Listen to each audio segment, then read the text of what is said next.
The Honorable Vice President.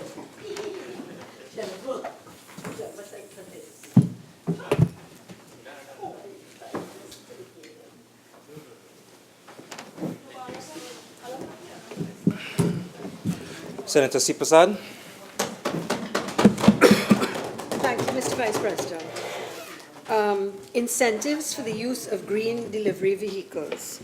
Mr. Vice President, to reduce Trinidad and Tobago's carbon footprint, the government has promoted the use of CNG and hybrid light motor vehicles. However, incentives can also be extended to promoting the use of fuel-efficient commercial and delivery vehicles. The upfront costs are a barrier to companies acquiring these fuel-efficient vehicles. Consideration should be given to providing an allowance or incentive so that this becomes a viable option for businesses. In fact, the government can lead the way by getting rid of all the energy-consuming SUVs used by the various ministries, government and state agencies, and replacing them with green vehicles. Climate change.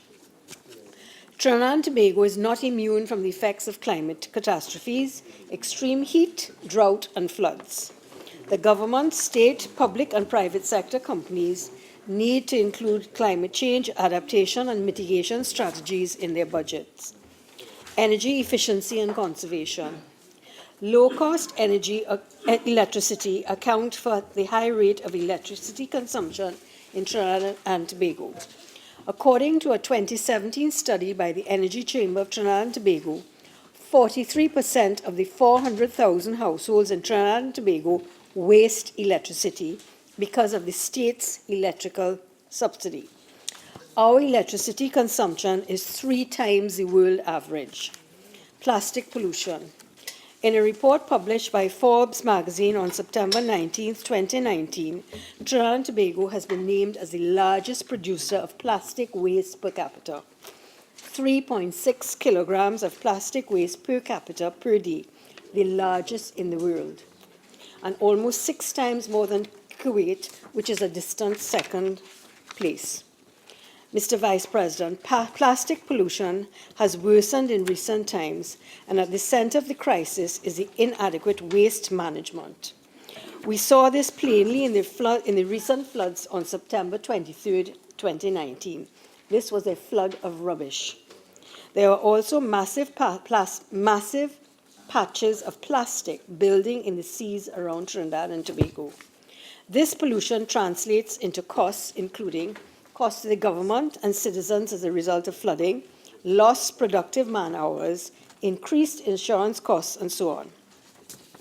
Giving LED bulbs to households and the removal of all duties and taxes on LED bulbs and appliances to support the transition to LED lighting, and the increase of the solar water heating equipment tax credit from 25% to 100% from January 2020 are small steps in the right direction.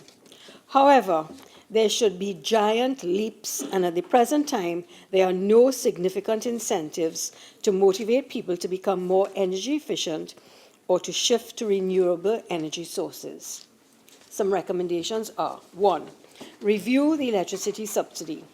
This will result in a reduction of the funds required from the government.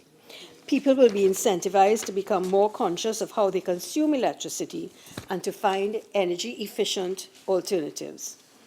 2. Feed-in tariff legislation should be enacted so that businesses and households that generate electricity through solar energy systems can sell their excess power back to the power grid. 3. Remove duties and taxes on all renewable energy equipment, such as PV panels, wind, wave, and steam turbines. 4. Ban the importation of incandescent and fluorescent light bulbs. Fluorescent light bulbs contain harmful mercury. 5. Water conservation. The law should be changed to allow households and companies to collect and use rainwater so that water for all may be a reality, and the water distribution and storage facilities can be less stressed. Mr. Vice President, energy, environmental pollution. It is now time to immediately ban non-biodegradable, non-compostable containers and single-use plastic containers such as straws, packing material, bags, and bottles.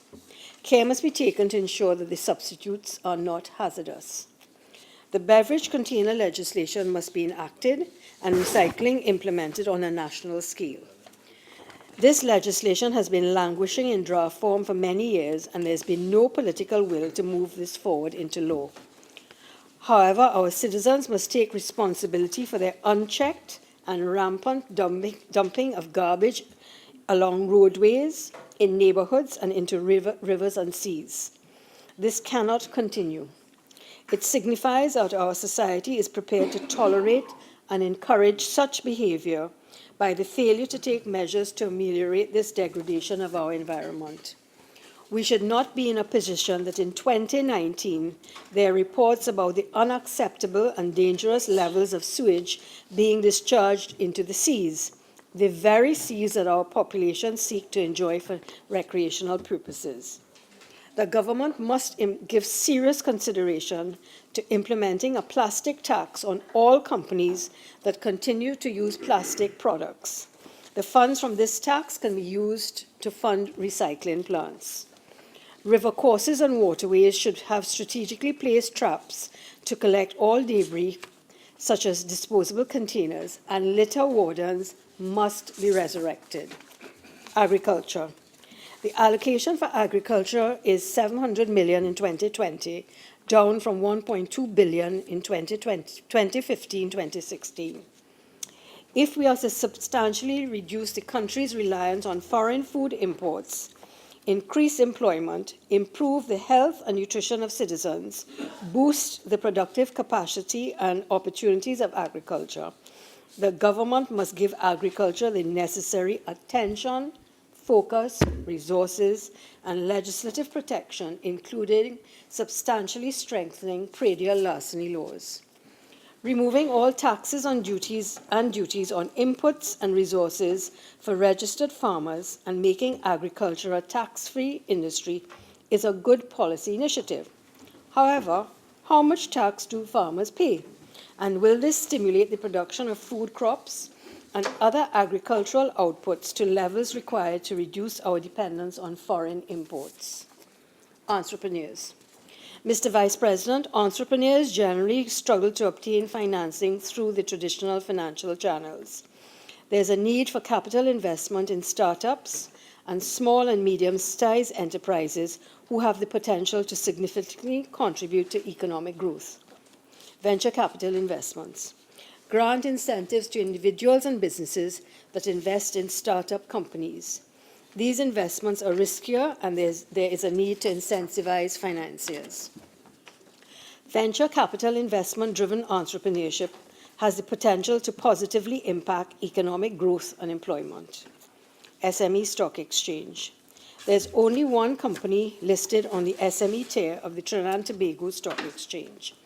However, in Jamaica, there are 43 companies listed on their SME exchange.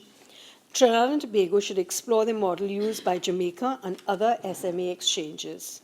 The benefit to companies listing include access to capital, heightened company profile, credibility of the SME, and an exit platform for private equity investors.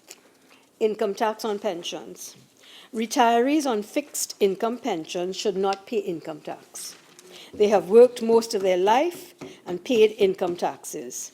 Paying taxes erodes their already small pensions. Repairs and maintenance.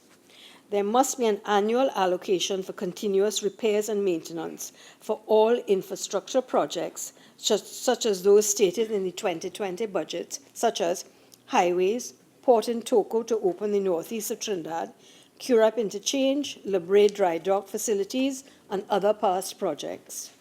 Without planned preventative maintenance strategies by the various ministries involved in infrastructure, our best works will deteriorate, decay, and become useless. Restoration works of the various heritage buildings run into the billions of dollars. The Chaguaramas Boardwalk is one example of a wonderful project badly in need of repairs and maintenance. Our roads generally require paving and upkeep. The cost resulting from damaged vehicles and possibly accidents from poorly maintained roads is unknown. In time, the cost to the country due to the lack of proper preventative maintenance planning must be mitigated by continuous repair and maintenance programs. Minimum wage increase. Increasing the minimum hourly wage by 16.7% from $15 to $17.50 will have a positive socio-economic impact for the 13% of persons at the lowest income level. However, there must be a concomitant increase in productivity. Also, the government must be cognizant that this will open the way for teachers, public servants, police, and others to lobby for similar increases. The draft estimates of expenditure do not show that such increases are planned. Note also that trade unions will start their negotiations with similar percentage increases. Labor cost and the overall cost of doing business will increase. Increased costs are invariably passed on to the consumer. Pension for daily paid public servants. The payment of a minimum pension of $3,500 is a welcome initiative. However, the monthly pension payment will be dependent on the contribution made by these persons. This means that their take-home salaries will be less than what they previously received. Credit unions. The measures announced in the budget to modernize the credit union and cooperative society sector is most welcome if these organizations are to survive. The sector represents about 4% of the financial sector, and its market share has shrunk by 300% over the past 10 years. I hope that the amendments to the Cooperative Societies Act to increase the current limit of $5,000 imposed on the transfer of shares or interest payable to a nominated beneficiary upon the death of a member to $50,000 is done in a timely manner, as is the appointment of the new independent authority to govern the sector. $3 million, 1.5% bonds for VAT refunds owed to businesses. The government currently owes businesses $5 billion in VAT refunds. While the initiatives to deal with VAT refunds is welcomed, it is not adequate. The bonds, which are tradable and transferable, have a coupon rate of 1.5%. Under the law, if the government does not pay the company the VAT refund within 6 months, the interest is accrued at 1% per month. This means that 80% of the VAT refund due will be actually paid. The small and medium-sized businesses will be most affected, since larger businesses can withstand a longer waiting period. These businesses, which are compliant entities, are being penalized. Mr. Vice President, in fact, these businesses are in part funding government operations. The government needs to review the interest rate on the VAT bonds, since they are offering 4.5% on public bonds. Also, why are companies not allowed to net off VAT refunds against VAT payments due? Public sector corruption. Since independence in 1962, corruption in Trinidad and Tobago has grown like a cancer throughout our society. The poor and vulnerable suffer most from corruption, which impedes investment and economic growth. Corruption eats away at society and undermines institutions. Real and perceived corruption is on the rise in Trinidad and Tobago. According to the Global Corruption Barometer 10th edition, the statistics from Trinidad and Tobago indicate that 17% of citizens said they paid a bribe to receive a public service. 19% experienced sexual extortion. 6% were offered bribes in exchange for votes. 62% of persons polled believe that corruption increased in the past 12 months. For the health and wealth of the country, measures must be taken to eliminate corruption. This requires the establishment of independent investigative and prosecutorial agencies that have world-class investigators and prosecutors with the necessary forensic skills, competencies, and facilities. The department must focus on areas such as public corruption, money laundering, corporate fraud, securities fraud, bank fraud and embezzlement, fraud against government, election law violation, and healthcare fraud. To succeed in the war against corruption, our laws must be modernized. For example, implement stronger political integrity. The lack of political party financing and registration allow party financiers to get kickbacks on state contracts. Senator, you have 5 more minutes. Thank you. Implement the procurement legislation and adequately resource the Office of the Procurement Regulator. The current environment allows state contracts to be awarded to friends and party financiers. Fiscal responsibility legislation and public financial management legislation. The absence of this legislation allows the government to spend public funds without the relevant transparency and accountability, allowing for misallocation of funding, including election spending. E-government and digitization of all government services. This will improve public services and reduce the opportunity for bribery. Data collected can help identify suspicious patterns, fraud, and non-compliance in revenue collection and payments, which will reduce leakages. Additional measures include recognize and address specific gender forms of corruption, recognize sexual extortion as a form of corruption, and take measures to reduce the culture of shaming and victim blaming that discourages women from reporting abuses. Implement the 2018 Lima Commitment, Democratic Governance Against Corruption. Empower individuals, civil society, and the media to report corruption. Mr. Vice President, in conclusion, my main concern is to what extent these short-term fiscal measures will make any significant difference to the quality of life for all our citizens. It pains me to know that the flow of substantial amounts of revenue through our economy over the past several years has brought us to the point where we are now forced to live beyond our means. We continue to mortgage the livelihood of future generations. Promises are aplenty, but a reliable water supply still eludes most of us. The same can be said for education, healthcare, electricity, drainage, and the public service. Can we dare to dream of a safe, clean, and prosperous Trinidad and Tobago that is free from the scourge of violent criminal activity and the underground economy of drugs and human trafficking? Thank you, Mr. Vice President. Minister of Labour.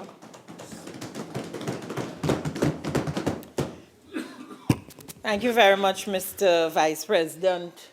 I am indeed pleased to contribute to this debate on the Appropriation Bill 2019 for fiscal year 2020.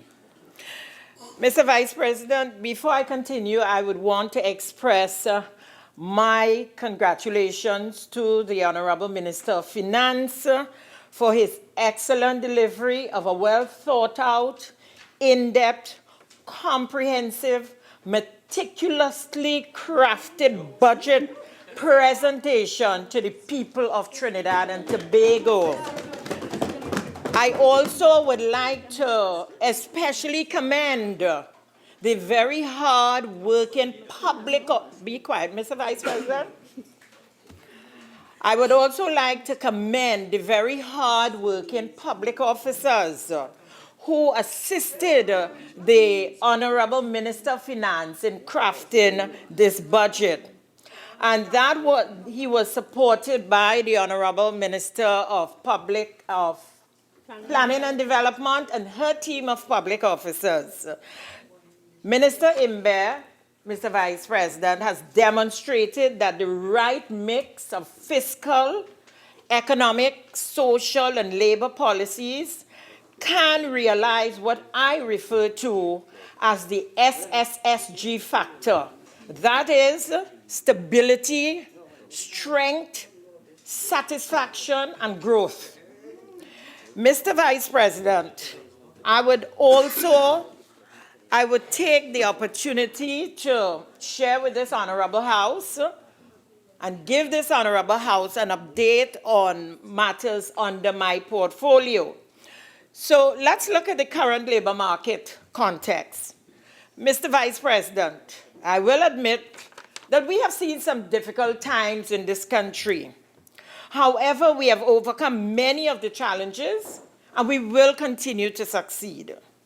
These obstacles, Mr. Vice President, I would want to emphasize, these obstacles are not unique to Trinidad and Tobago.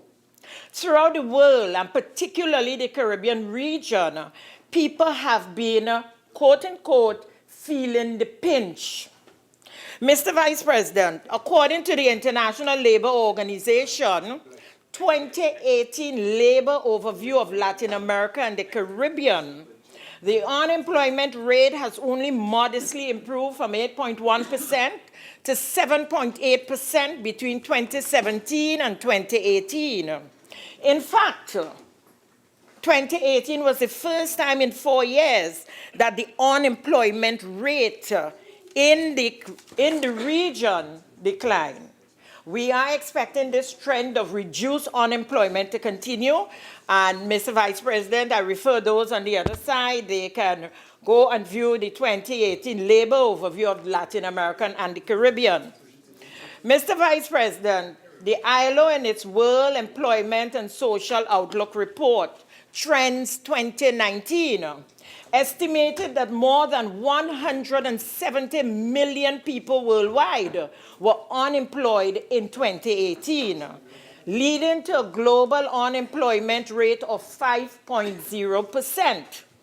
The report also forecasted that the global unemployment rate is expected to remain essentially unchanged over the next few years, in line with projections pointing to stable global economic growth.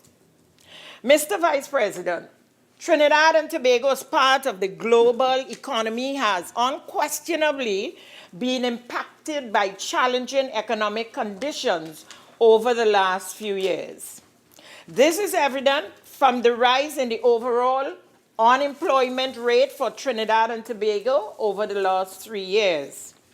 When we look at the quarterly data from the Central Statistical Office, Mr. Vice President, we can see that although the unemployment rate increased from 3.5% in the fourth quarter of 2015 to 3.6% in 2016, and then 4.4% in the fourth quarter of 2017, the unemployment rate is still relatively low. Mr. Vice President, through sound budgetary controls, prudent investment, and fiscal responsibility, Mr. Vice President, I would sit so you could advise those on the other side. Please, as the Minister is making her contribution, just temper the noise that seems to be elevating just a slight bit in the chamber. Continue, Minister. Thank you kindly, Mr. Vice President. Mr. Vice President, through these sound budgetary controls, we are overcoming the obstacles and achieving success. And although this is our 5th budget presentation, I say with confidence, Mr. Vice President, that this government will be presenting our 6th budget come 2020. Mr. Vice President, I think back to my first contribution to a budget debate in this August House. That was, in fact, my inaugural address. And I remember clearly many of the plans that I shared on what the Ministry of Labor and Small Enterprise Development would seek to do during my tenure. I am heartened, Mr. Vice President, when I reflect on how much we have been able to achieve so that we have not only talked the talk, but we have walked the walk. Mr. Vice President, this year, the Ministry of Labor has been on the ground, reaching out to people throughout this great nation. This has allowed me to hear the voices of the people. people who have put their shoulders to the proverbial wheel, trying to earn a living as productive members of this society. And that is why, Mr. Vice President, after careful analysis, we have chosen to increase the minimum wage from $15 to $17.50.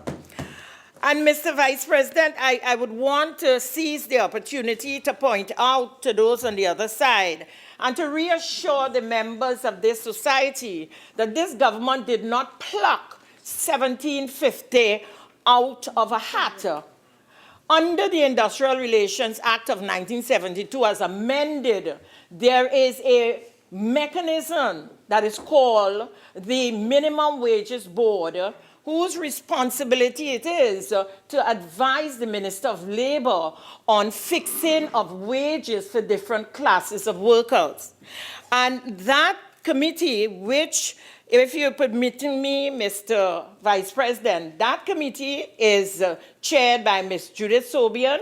Other members of that committee, Ms. Sangita Bundu, our senior legal officer at the ministry, Mr. Hayden Manzano, Acting Director, Economic Research and Policy Coordination, Mr. Brian Ruplal, Ms. Cindy Joseph, Mr. Ozzy Warwick of Drayton, Mr. Douglas Williams, and Ms. Nirmala Lal.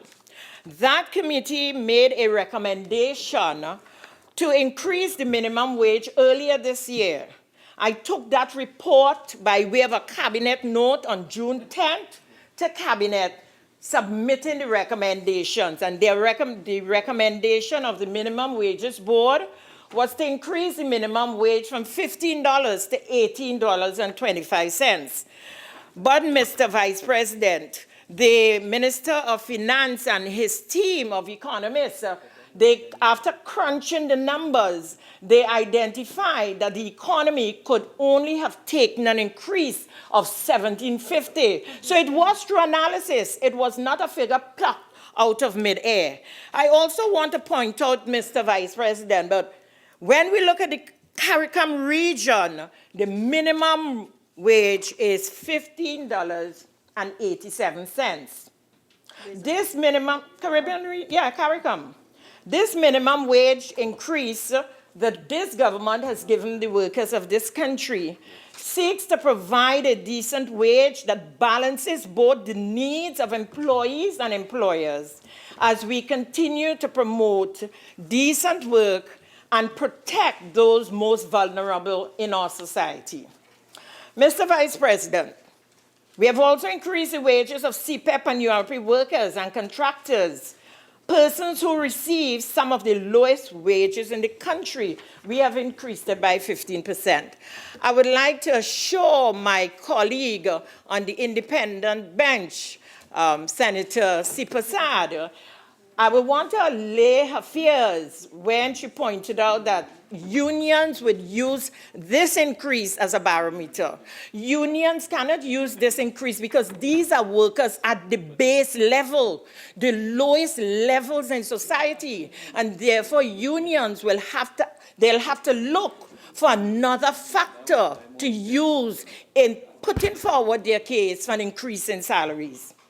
These measures, Mr. Vice President, highlights this administration's continued commitment to ensuring that all citizens achieve a decent living wage to support themselves and their families. Mr. Vice President, similarly, there is a cadre of workers in this country who, when they retire, they do not receive a pension, they receive a lump sum payment.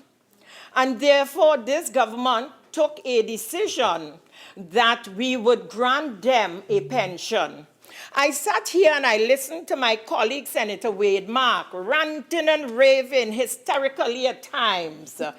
But what he failed to point out was that his government, his party, sat in government for 5 years, and despite all the lobbying that the Daily Paid Union took, they never listened to them and gave them a pension. This government has set the records correct.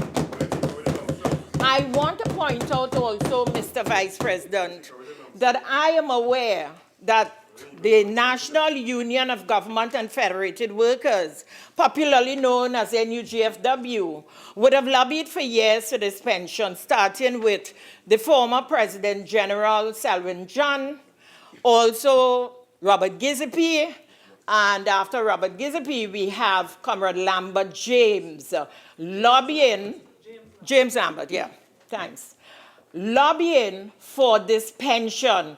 It took this government, Mr. Vice President, to listen to the cries of that union and to agree to introduce a contributory pension.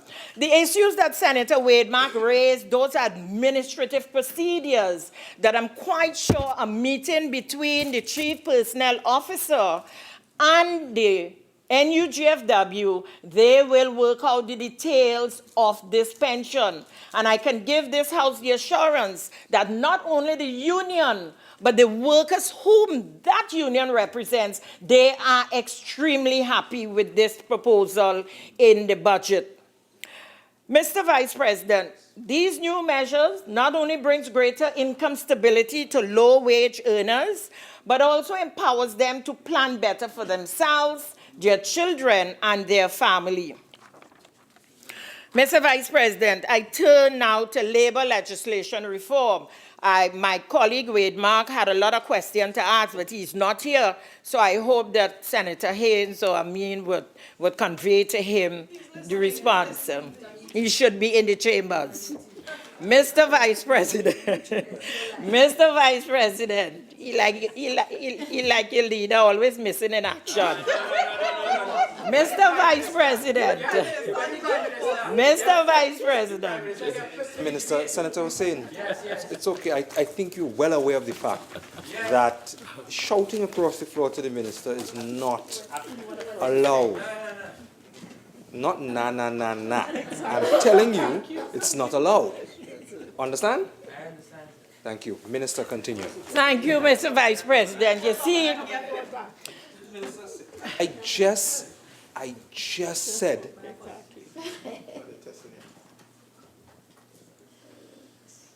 Continue, Minister. Mr. Vice President, I will claim injury time. But you see, Mr. Vice President, they like to give, but they can't take. Sit quietly and take it. Mr. Vice President, I want to reiterate the commitment of this government to the creation of decent work opportunities. One of the most critical ways in which the Ministry of Labor and Small Enterprise Development seeks to achieve this is through the development and reform of labor legislation. Mr. Vice President, in 2015, I declared that a comprehensive review of all labor legislation in Trinidad and Tobago would take place, and so said, so done.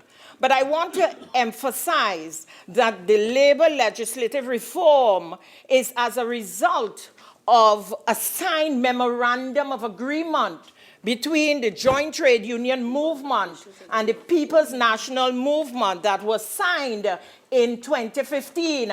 And we are keeping faith so that, Mr. Vice President, since then, Team Mulsed, as we popularly call ourselves across the ministry, because I have a great team that I work with under the leadership of our Permanent Secretary, Ms. Natalie Willis, and I'm very, very pleased with the work of this team.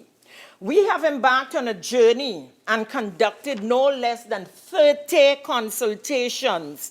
And I have a list of them, Mr. Vice President. I will just cite a few because if I cite all, I would run out of time. We looked at the Cooperative Societies Act, consultations were held on them, the Industrial Relations Act, Retrenchment and Severance Benefit Act, Contract Labor, Friendly Societies Act, Cipriani College of Labor and Cooperative Studies Act, the Foreign Labor Contract, Workmen's Compensation Act, the Trade Union Act. We looked at the issue of sexual harassment, occupational safety and health, recruiting of workers, private security legislation, the Employment Exchange Act, the Employment Standard Consultation of Basic Work. So that, Mr. Vice President, we haven't led that consultative process. We would have developed several draft policy position papers that were placed before the cabinet. And they are proposals for the amendments of the Industrial Relations Act, for the Retrenchment and Severance Benefit Act, and the Workmen's Compensation Act. We are in the process of finalizing the policy paper on Occupational Safety and Health Act, as well as the proposed amendment to the Cipriani, and I will say Cipriani Labor College for short, a bill that would form, that has been formulated and will be laid in Parliament. The Friendly Societies Act, which is before the Law Revision Commission, and the Employment Standard Legislation, which is before the Industrial Relations Advisory Committee, another mechanism under the Industrial Relations Act. Mr. Vice President, in this new fiscal, the ministry intends to continue its work and focus on the following: the review and the amendment of the Minimum Wages Act, review and amendment of the Maternity Protection Act, development of legislation to govern HIV/AIDS in the workplace, and development of legislation with respect to sexual harassment. We did lay the policy in Parliament, Mr. Vice President, on March the 8th, International Women's Day, and the legislation is being crafted. Mr. Vice President, these policy position papers that are before Cabinet are well on their way to becoming law. But you see, Mr. Vice President, everything takes time. The process takes time, as it should, because these laws will affect the lives of each and every one of us and should really never be taken lightly. And that is why, Mr. Vice President, we will continue to consult, we will continue to seek the comments and inputs, because the law must be inclusive and unbiased. And for that, Mr. Vice President, I make absolutely no apologies. In fact, when I came into office in 2015, the ministry's stakeholders were up in arms, and that is, Mr. Vice President, not only the trade union movement, but also the entire cooperative sector were up in arms because they lamented the fact that the previous administration had laid legislation on the amendment of the Industrial Relations Act and the Cooperative Societies Act in Parliament without any consultation with them. It was the first time in the history of this country that the cooperative sector mounted a massive demonstration right outside on the pavement to force the former administration to withdraw that amendment to the legislation. So that, Mr. Vice President, clearly, this administration has not made the same mistake, as we have a very different mindset where we hold firm to the principles of democratic governance and participatory decision-making. Mr. Vice President, in addition to the multitude of consultation, a promise made in 2015 was quickly realized early in our term of office. And I speak to the National Tripartite Advisory Council, another mechanism my colleague Senator Wade Mark raised. And that mechanism, that council was established, and its members were appointed on March 15, 2016. Its role is to provide sound and informed multi-sectoral advice to the government on a range of issues, including maintaining industrial peace and harmony, overseeing the imperatives of Vision 2030, and creating additional job opportunities. Mr. Vice President, insofar as our efforts at multipartite stakeholder relationships are concerned, it is no secret that in spite of our early turbulence in getting off the ground, the work being undertaken by NTAC must be publicly recognized. In this regard, I would like to specially express the government's deep appreciation of the very significant inputs which that council has contributed in shaping the policy framework, which will form the nucleus legislation for amendments to the Retrenchment and Severance Benefit Act, Chapter 8813, and the Industrial Relations Act, Chapter 8801, both of which we expect will be laid in Parliament by the end of this year.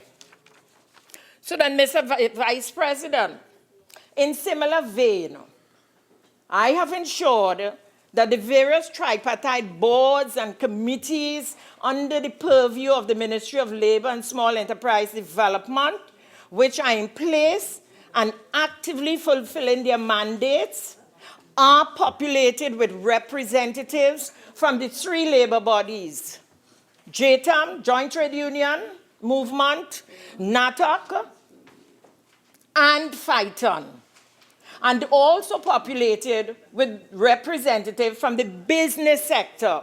That is the ECA, the Employers Consultative Association, and also the Trinidad and Tobago Manufacturers Association and the joint chambers, because all the chambers came together jointly and they normally nominate 1 representative to sit on these bodies.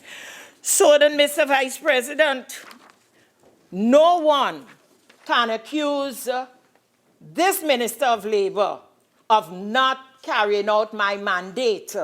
And therefore, by the ending of this year, we will see the changes, the amendments to the various pieces of legislation, because the consultative process takes time.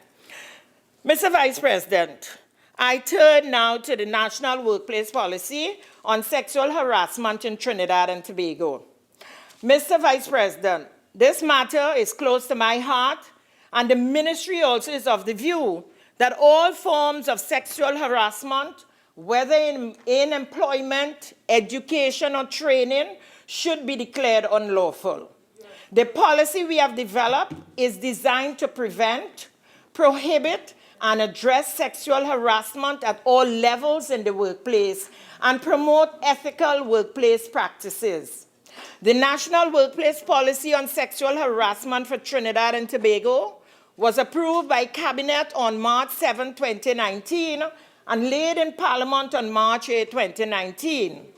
At the end of July 2019, Cabinet also approved the implementation plan for this policy, which includes a public awareness campaign. The next step, Mr. Vice President, is the development of legislation on sexual harassment in the workplace. It is the firm commitment of the government to promote an environment in the workplace where each individual is safe, respected, and their human rights are preserved. The Ministry of Labour and Small Enterprise Development, we are determined to establish that sexual harassment in the workplace is not normal, and those predators who perpetrate such actions will not be exempt from consequences. Mr. Vice President, I turn to the on-the-job training program, popularly called the OJT program. I want to speak firstly on the ministry's effort to increase the employability of young citizens in this country. Mr. Vice President, the on-the-job training program was established in this country in the year 2002 under our former Prime Minister Patrick Augustus Mervyn Manning. It is a 2-year training program targeted for our young people between the ages of 16 to 35 years, a period of 24 months. And these young persons are afforded the opportunity to gain experience and induction into the world of work and a foothold in the labor market through quality and structured work-based training. Mr. Vice President, this program also provides an opportunity for public and private sector organizations to become training providers that mold and shape the young minds for the world of work. And that is very important, Mr. Vice President, because you see, when I became the Minister of Labor, I found a situation where hundreds of OJTs were brought into the system by the former administration and just placed willy-nilly out there with absolutely little work to do. So what kind of work ethic are we passing on to the young people who are the future leaders of this country? So that we restructured the program, Mr. Vice President. So wherever the areas of training and discipline, we place those trainees. We place engineers, we place doctors, we place attorney at law, we place a lot of professionals, Mr. Vice President, in areas where they can obtain the relevant training and experience. Mr. Vice President, while the OJTP is a training program, the government understands that persons are engaged on a full-time basis for a period of 2 years, because the philosophy that guides this program speaks to the fact that the employer who brings on board a trainee and that employer is reimbursed 60% of the cost. At the end of that 24 months, that employer must be so impressed by the performance of that trainee that that employer would employ that trainee into the organization, and then the trainee would exit from the OJT program into sustainable employment. With this in mind, this administration, Mr. Vice President, has provided not a 10% increase. Since we are in office, we have provided a 20% increase in the stipend of trainees. Because in 2016, the Minister of Finance implemented a 10% increase. And now in 2019, another 10% increase, bringing it to a total of a 20% increase. And these increases attempt to compensate persons for their effort and qualifications. Do you know what that means, Mr. Vice President? It means that more persons will be attracted to the program, and it also means that trainees will not need to forgo income for training and will instead be able to support themselves and contribute to their households while on this program. In addition, Mr. Vice President, as at September 2019, a total of 5,603 active trainees are on this program. As stated by the Honorable Minister of Finance, we will now be working to achieve a target of 8,000. So that, Mr. Vice President, we will be placing almost 3,000 young persons will be coming onto the program. To this end, Mr. Vice President, the On-the-Job Training Program Director has commenced an intensive outreach campaign with both public and private sector employers in order to increase the number of training providers on the program and, by extension, the number of available placements. And I want to seize the opportunity, Mr. Vice President, to urge all those employers out there, whether from the private sector, from the state sector, to come on board, because we need providers in order to place these additional trainees. In fact, Mr. Vice President, in order to raise awareness of the program, the staff of the OJTP has participated in career fairs throughout various communities that were hosted by churches, secondary schools, tertiary level institutions, and local government bodies. Mr. Vice President, it is this type of collaborative effort that the Ministry of Labor and Small Enterprise Development believes in. And we believe that many hearts, many voices creates one vision. Mr. Vice President, I turn my attention now to small business development. On the topic of employment promotion, as you know, applying for jobs and working for someone else is not the only way that we can make a living in society. I've said it before and I will say it again. In order to provide sustainable employment opportunities, this administration has focused on developing the type of environment which encourages the creation of business units and in turn lead to the creation of employment opportunities for others.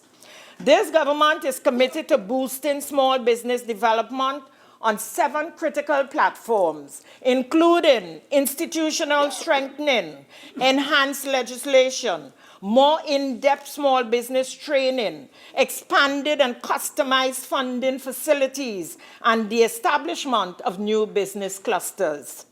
This was made evident by the Minister of Finance with his announcement of $10 million loan initiative for on-lending to small and medium enterprises, which I wholeheartedly support. And I'm sure my colleague, the Minister of Trade and Industry, will have a lot more to say on that. This initiative will enable these enterprises to more readily access finance for business development, expansion, and startup. Mr. Vice President, the Ministry of Labor and Small Enterprise Development, through the National Entrepreneurship Development Company Limited, popularly known as NETCO, which is the implementation arm of government's policy on micro and small enterprises, is also working to this effect.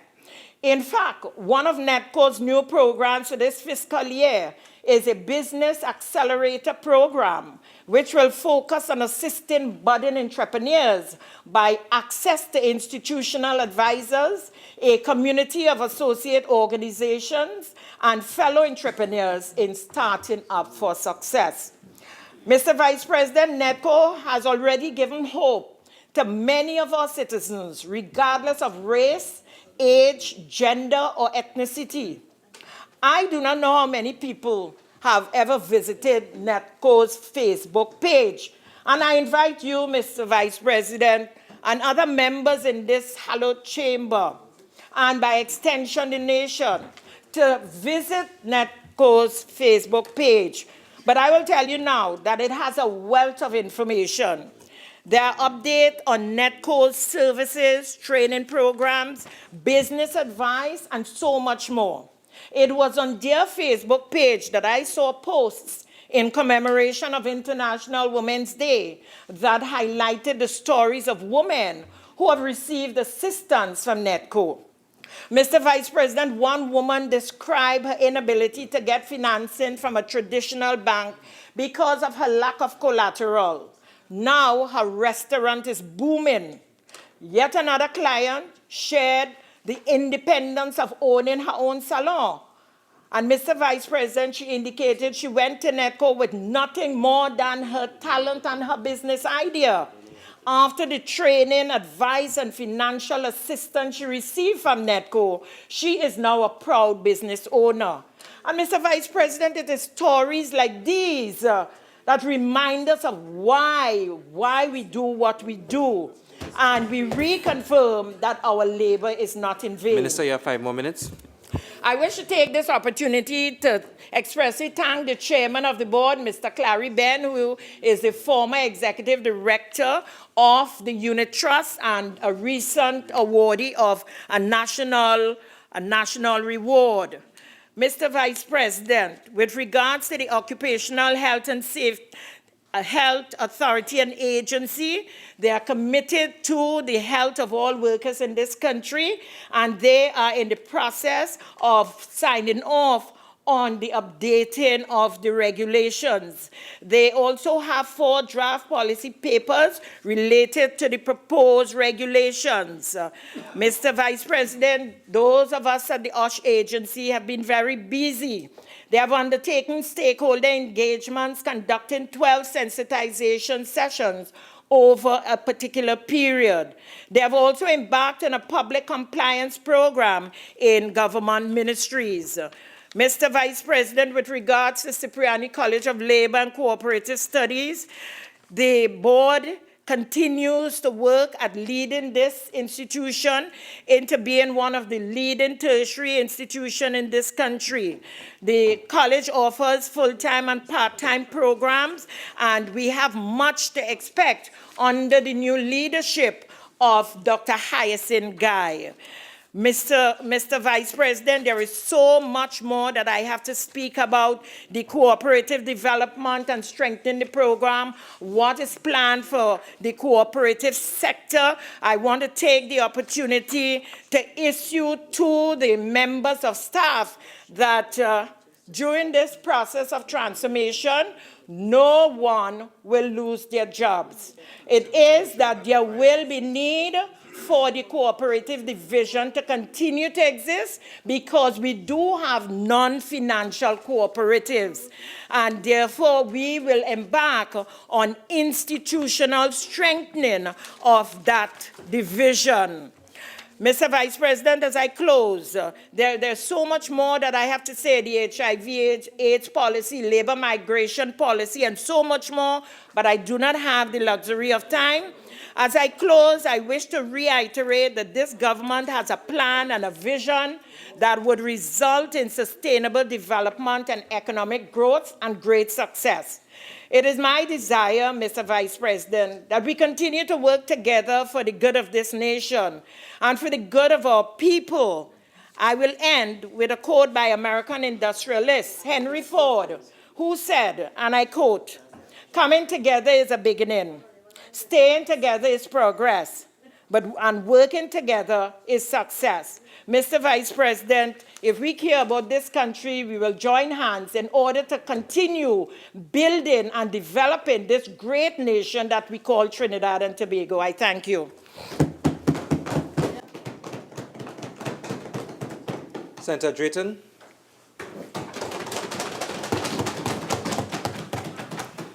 Mr. Vice President, thank you for this opportunity to contribute on the debate on the Appropriations Bill 2019. Mr. Vice President, government has a major role to play in the development of our society.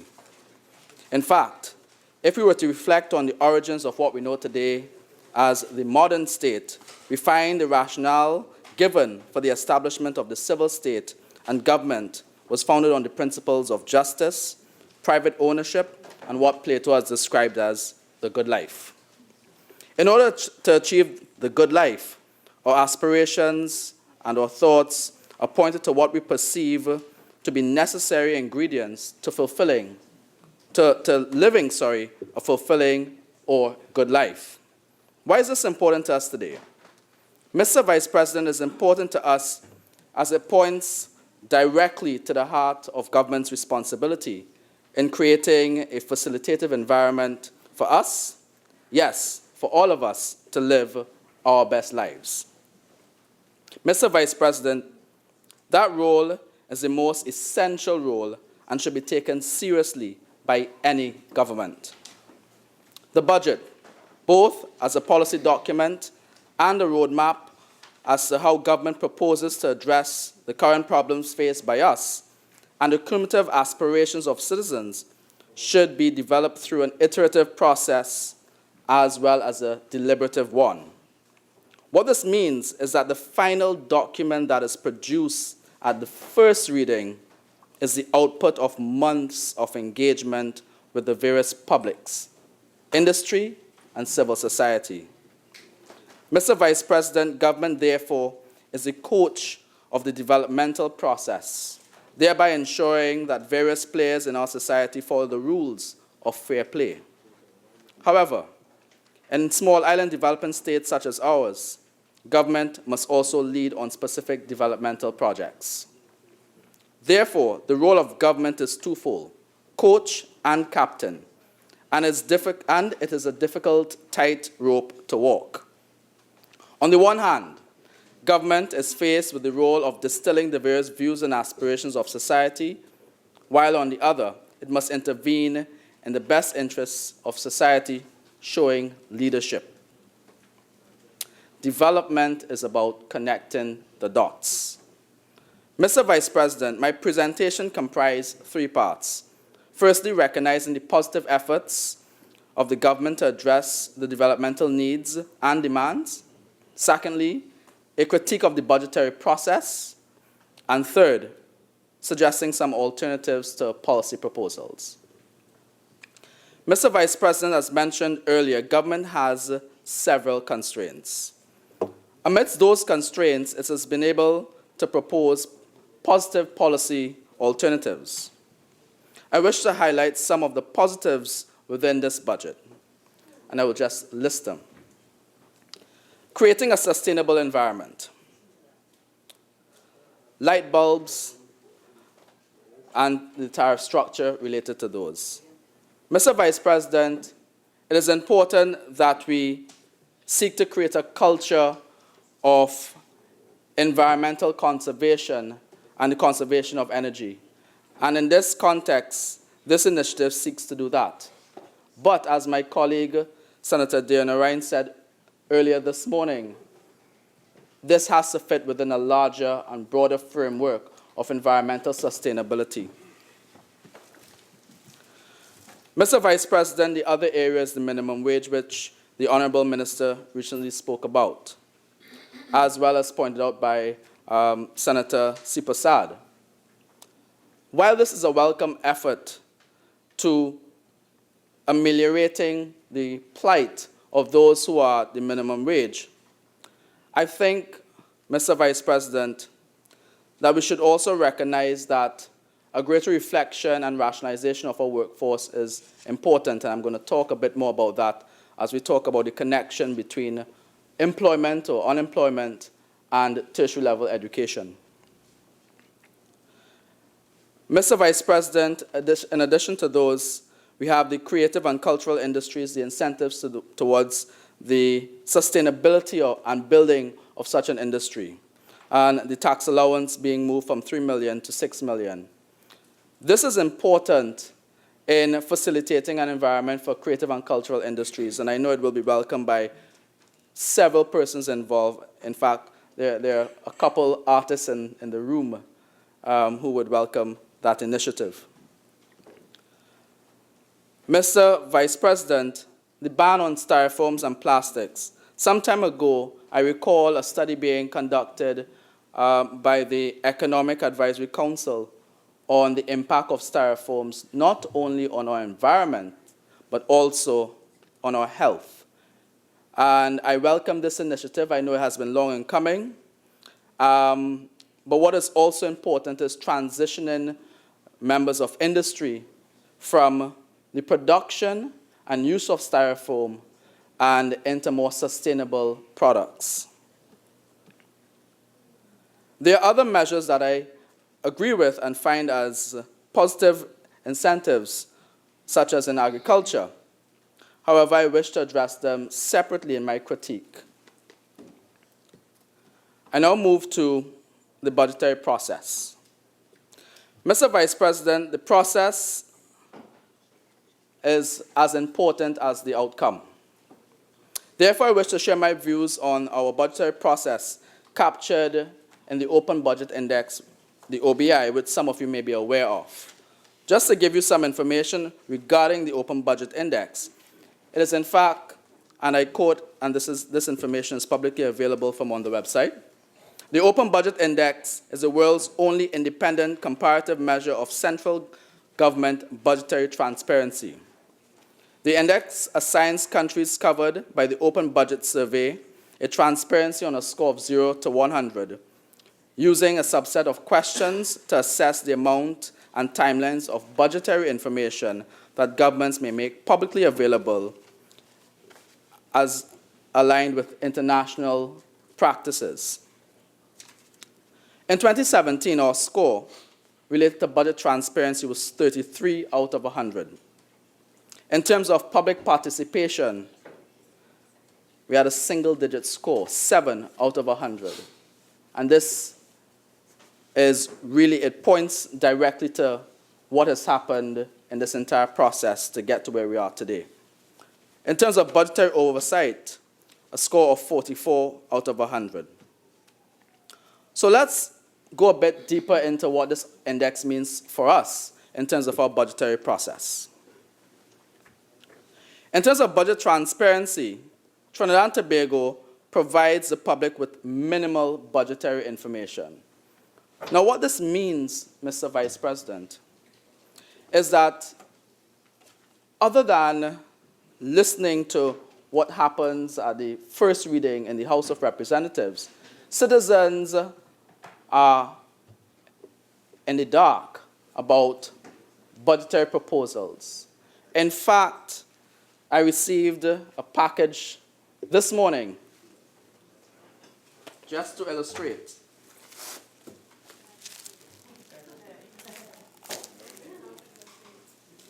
And that's the budget package. I'm not too sure how many of us had the wonderful opportunity of going through those couple hundred pages, thousands in some instances. But that demonstrates something. We should not wait till this point to have to go through those documents. In fact, in some jurisdictions, you're able to do a draft budget debate before getting to this stage. And this is usually months before. So what I would welcome is if, to ensure a more robust system of accountability and perhaps a more participatory process, that we consider engaging with our publics just beyond this House. And even before we get to this stage of the budget being sent up to the Senate, that we have the wonderful opportunity of a couple months of reviewing these documents. I know that would be a challenge for the Ministry of Planning and the Ministry of Finance. But it's important that if we were to provide sufficient public oversight, that we have the ability to do so, but we also have the time. May I also add at this juncture that while I understand that members of the government as well as members of the opposition may have technical support, members of the independent bench typically do not have any additional technical support in reviewing these documents. And therefore, it may be prudent in the future that the independent bench be provided at least with a research assistant of sorts that could support each member as they go through this process as well as others.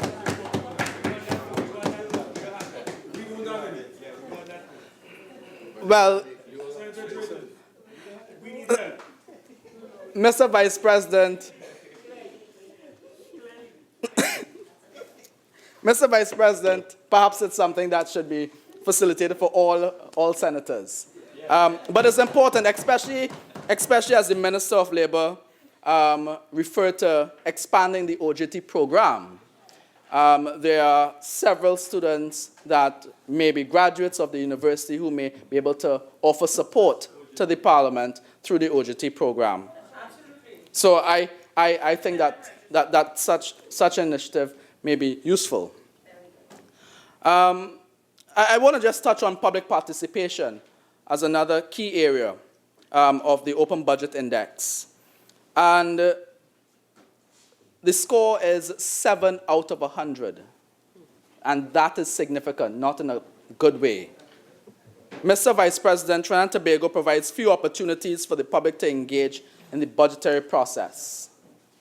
You've heard time and time again members of civil society speaking about gender-based budgeting. We have heard about participatory budgeting processes. And this process does not have to be a process that is seen to be very extensive and time-consuming. There are ways in which members of the public could engage virtually in town hall meetings, etc.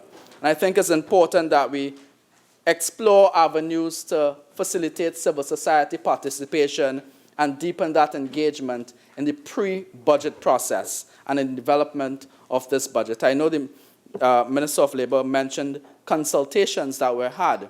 The challenge with consultations, however, is that quite often you get views and there's a loop that isn't closed, and that loop is the feedback loop or the validation process. Once members are consulted, that data that is generated from consultation should be reproduced and allow those members who have been consulted to validate that process. So in this instance, what I'm suggesting is that that loop be closed. And again, that can be done through online platforms and those kinds of things. This is beyond the reform of the Ministry of Labor and the proposed laws, but specifically to the budgetary process. Moving on, Mr. Vice President, in terms of budgetary oversight, Trinidad received a score of 44 out of 100. And this is specific to the audit functions and the oversight that's provided. This is important, Mr. Vice President, to the function of a good parliament, because legislative oversight is extremely important to the executive.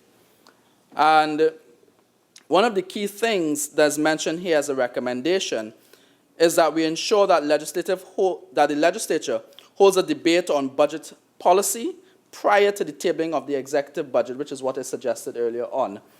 And this can then filter into the final budgetary document. I think this process that we have perhaps inherited or we continue to persist is untenable.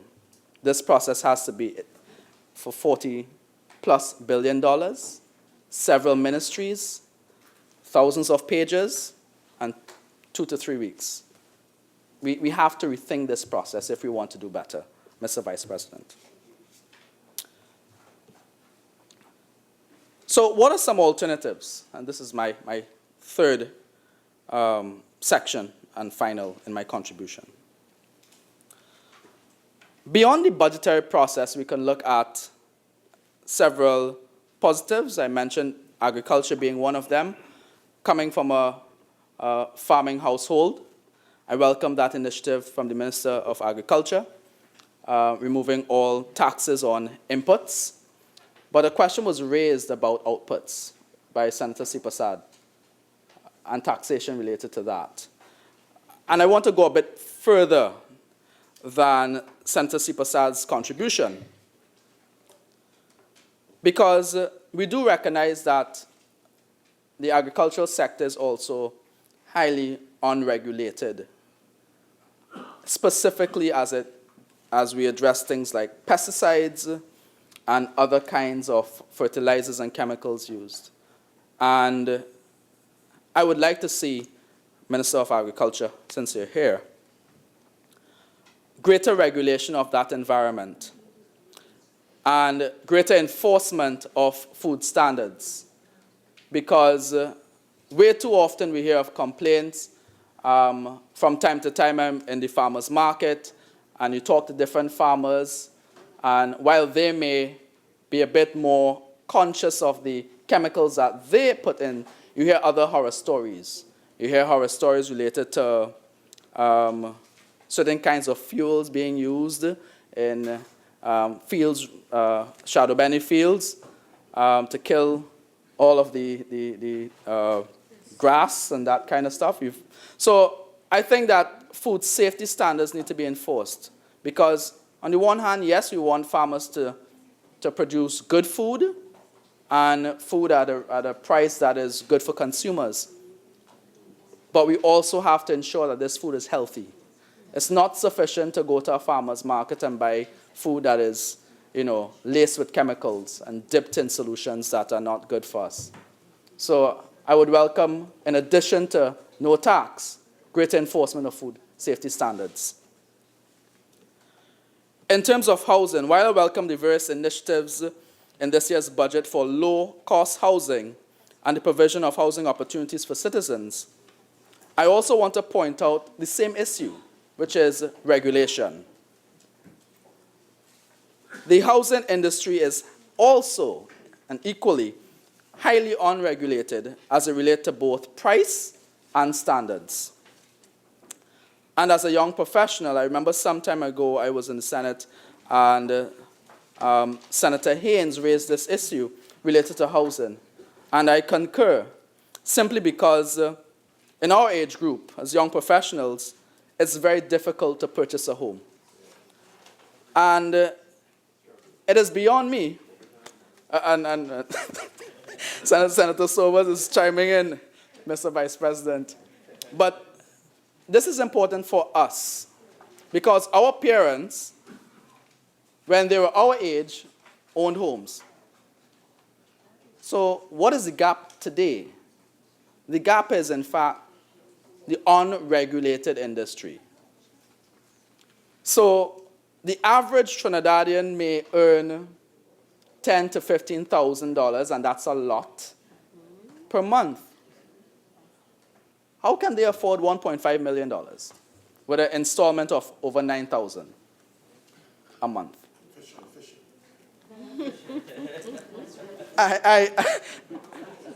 I'm not very familiar with the maritime industry.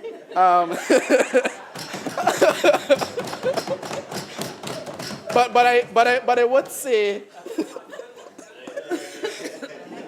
I would say that some of us who may not be into that industry would prefer to have access to financing from credible financial institutions. And as a result, given the salary, it's not going to happen. And it is unbelievable, Mr. Vice President, that if you were to go on to, let's say, and citing randomly real estate agency Terra, they operate in different Caribbean countries. If you were to click on Barbados, given my heritage, and you were to go on to properties, you can get a property 10, 15 minutes away, one lot of land, 5,000 square feet, for 100 and 120,000 Barbados dollars. So we're speaking about roughly over 300,000 TT dollars, exchange rate of 1 to 3. So if that's the case, why is it, Mr. Vice President, we have several properties in Trinidad and Tobago? In fact, Tobago isn't that bad. But in some instances, when I compare the prices, you have prices in Trinidad with no approvals, no access road, for $300,000, and this is very cheap, in the most rural of communities. This is artificial. And we have to figure out a way, and I understand what the government is doing by creating opportunities for low-cost housing, but I think that the root cause may, in fact, be a highly unregulated real estate environment. And that has to be looked into. So, in addition to that, we have heard quite often the quality of homes that are constructed. And this connects to things such as natural disasters. So, Mr. Vice President, it is incumbent on the government to address the issue of housing from both the regulation of the sector, because that is the role of government, and also from the perspective of enforcing standards. Mr. Vice President, I move on to employment and higher education. Initially, I was going to tell a story, but I think the story is so typical that somebody said go ahead. So I'll be brief. So there's this young lady. Let's call her Sita. I prefer not to use the minister's name. She's 25 years old. At one point in time, Madam Minister, you were 25, so that's fine. So Sita is 25 years old, a graduate of, let's say, UE, since that's quite typical. Graduate of UE, participated in an OGT program for 2 years. So finished her bachelor's in social sciences, went into the OGT program because the job market is really tough. From there, she spent 2 years. During that time, did her master's. At this point, she's ineligible for re-entry because she has done her 2-year stint. She volunteers from time to time in various nonprofits, which may give her a stipend, but she's unable to get a job. She has a passion for teaching, but we do know the high bureaucracy as it relates to the Teaching Service Commission and selection of teachers. That's one story. Let's look at a story of someone in Tobago. Let's call him Kevin. Also 25 years old. Graduate, but this time he did his degrees at Caveville campus, still using UE. No opportunities in Tobago at that point in time for him to utilize his degree. He's presently underemployed. He has both a master's and a bachelor's. After spending around 8 months being unemployed, he got a job because he was obviously happy, but he also has a student loan to pay because that master's was 50% off. He had other costs because he lived in Barbados. His skills are not being utilized. Those are two real people that I know in my circle. There are others. In fact, the joke on the town sometimes is that they're all broke. This is a problem, and we have to recognize that it's a big problem. So, I heard entrepreneurship being used. Mr. Vice President, the reason why this is a problem, it didn't start today. It started several years ago. It started several years ago when a decision was taken to expand access to higher education, which I support. I'm a beneficiary of that. However, today we need to be able to conduct a workforce needs assessment to determine what are the skills that are necessary for tomorrow, for next 3 years, next 15 years. Unless that is done, we're going to continue to have this issue of underemployment. We're going to continue to have this issue of unemployment among graduates. And let me just give you some insight so that we get some rough figures, because I don't think it has been hammered home to us. A 3-year bachelor's degree in, let's say, social sciences is between $45,000 to $60,000, and that's at the lower end. That's for the 3-year period. OJT for 2 years, if you're looking at undergraduates, roughly, without the increase, the 10% increase, is $65,000. So within 5 years, government spends roughly $210,000 to $225,000 on one person. We're not speaking about other kinds of contribution that the government would make to the local campuses, etc.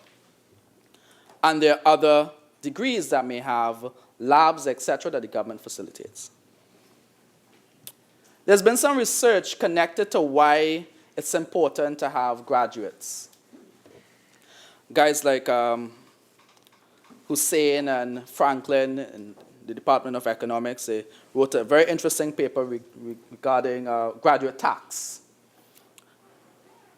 But I want to simplify that to recognize that if the government is prepared to spend $210,000 to $225,000 to $300,000, and thereafter may end up with Kevin or Sita, it's just not sustainable. And therefore, something else has to be done.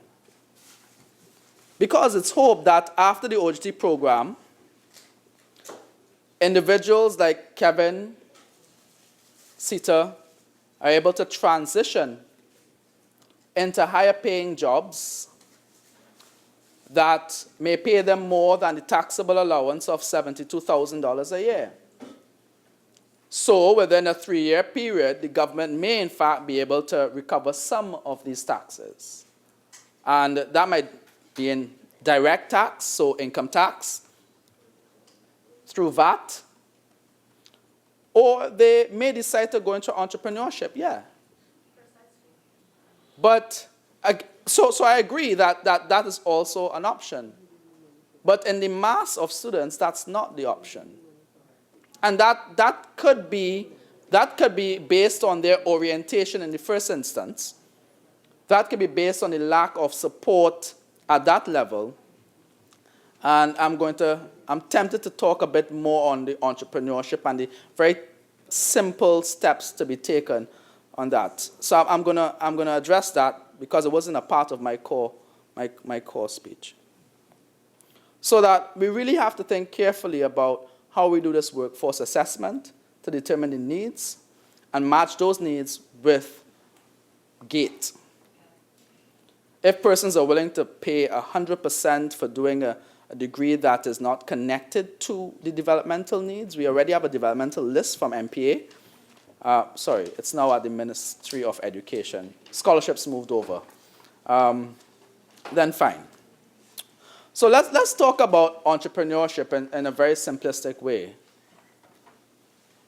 There are students who receive a bachelor's in agriculture. Shouldn't it be automatic, almost, that if you study agriculture for 3 years, that you should be given a farmer's license and probably end up on a priority list for state land for farming? This is not a rhetorical question, and perhaps the Minister of Agriculture could respond to it. Very simple. Remember I said earlier on that development is about connecting dots. So that we need to have those dots connected. There are several government ministries with training rooms, with meeting rooms. There are community centers with meeting rooms. Wouldn't it be interesting, I'm using interesting because it has a bit more latitude for interpretation. Wouldn't it be more interesting if those potential entrepreneurs could have a mailbox or meeting rooms at community centers to conduct their business, and that can be scheduled? You see, sometimes the very basic things that we need in order to do the job, they aren't even provided. So that it's not about money. It's about also using the existing resources to connect the dots, to bring a sense of dignity to persons who want to conduct business, who don't have a desk or a chair to sit with a client. Yes, there's rituals, and yes, there's Starbucks, and yes, there's the mall. But if you go there every day, you'll see people who are regulars. So that's also taken up. So let's be real about this. Let's address these issues moving forward. So, Mr. Vice President, that's my whole thing on GATE, specifically on employment and tertiary level education.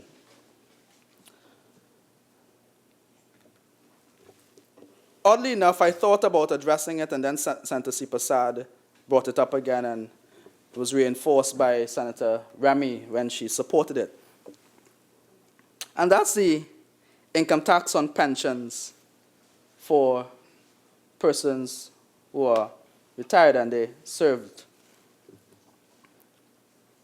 I'm wondering whether those persons could receive a tax credit if they were to spend 2 to 3 hours a week at a community center providing basic homework services.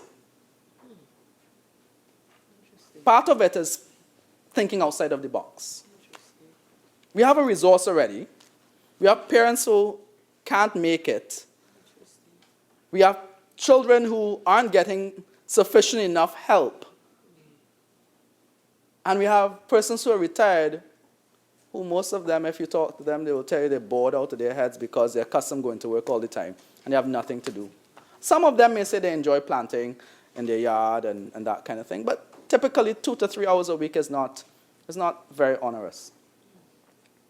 And that may help. Part of it is that we continue to put money into things expecting results. The real change is through people. So unless we go through this process of inspiring people to do what they have to do, to be your brother's keeper, we're going to continue in this mess. And we can't. We just can't. So that's another interesting thought as an alternative, because I think part of it is policy experimentation. We must be willing and able to experiment with policies. Not import them all the time. If we fail, we fail, but we learn from it. Failure is not a problem. Learning is what happens when you fail. Unless you don't want to learn, then you really fail. So, that's one. Over 70%, moving on to Tobago, over 70% of the labor force in Tobago is employed by THA, which is a very interesting figure. It's odd because it's like, where are the rest of the people? And why is it that they hold 70%? If something happens to THA, what happens? Well, another interesting thought is creating a tax-free zone for Tobago, just like how you have other tax-free zones. And perhaps... Senator, you have 5 more minutes. Thank you, Mr. Vice President. Perhaps that's something we can think about to bring or attract some businesses from Trinidad over in Tobago to address this whole issue of employment opportunities. But it can also help because some of these businesses may also have other businesses and meetings that they may want to conduct in Tobago, so conference facilities, etc. So thinking about that creatively. There are several other things that I want to talk on: political finance, procurement regulations. That's equally important. But I also want to note, the Minister of National Security left earlier on, but I also want to note that crimes today involve the use of technology. And therefore, greater resources need to be put into specifically the cybercrime unit and to have that level of independence over their budget, because cybercrimes, as we know, it's very expensive, buying software, training staff, and therefore, while we may use cameras on the street, we still need those things to be interpreted. We still need to use the technology and skills of the cybercrime unit. So I want to encourage the Minister of National Security to perhaps look, and I know that that budget comes from the Commissioner of Police, but to look carefully to allow the cybercrime unit to have a greater independence over its budgetary allocation. In conclusion, Mr. Vice President, the government has provided us with some good first steps to further develop our country. But I wish to reiterate the need for greater inclusion of citizens in the process of developing the budget as recommended in the Open Budget Index. Additionally, development is about connecting the dots, reducing silos, and therefore increasing regulation of sectors such as those in agriculture and housing would be welcomed. I look forward to the feedback from the government. I thank you, Mr. Vice President. Minister of Works and Transport. Thank you, Mr. Vice President. Mr. Vice President, let me start by saying thanks for the opportunity to present on behalf of the Ministry of Works and Transport to this budget debate. However, I'd like to start by complimenting the Minister of Finance and also the Minister of Planning and Development. Together with their team of public servants who would have put together a budget that I would describe as the SSG of budget. It's stability, strength, and growth. You see, Mr. Vice President, when I describe the term of between 2010 and 2015 as the SSS budgets, then you will understand why I call this one the SSG. The SSS? Yes. I wasn't here, so. But it's not a recap. When you get here what SSS is for, Mr. Vice President, I think they may understand why their members are crossing the floor so in the droves right now. In groves, by the grub. So he couldn't find none of them this morning. Mr. Vice President, in order to appreciate this budget, you have to understand where we came from. Because if you don't understand where we came from, you really will not know where we're going. And where we came from, 2015 to 2017, a reduction in revenue of close to 16 or over $16 billion. At a time when, between 2012 and 2014-15, you had the highest revenue ever in this country. Unfortunately, as the revenue went up, so too did the spending go up. And when you had that sort of reduction in the revenue and the expectation from the population being so high, this country was a very difficult place to govern. As a matter of fact, I do have, unfortunately, a lot of friends in the UNC. A lot of my friends are UNC. And it's something that, you know, I can't run from. It is what it is. It's a small country. And the conversation prior to the election with them was that this was an election to lose. The 2015 was an election to lose. That was their mantra, because they knew what this country was going to face after 2015. Mr. Vice President, it is in that context that I say this budget was an excellent budget. We were able to stabilize, bring back strength and growth to the economy. During that period, not one gazetted public servant was sent home. Not one social service was cut. As a matter of fact, we increased the social services to citizens who required it.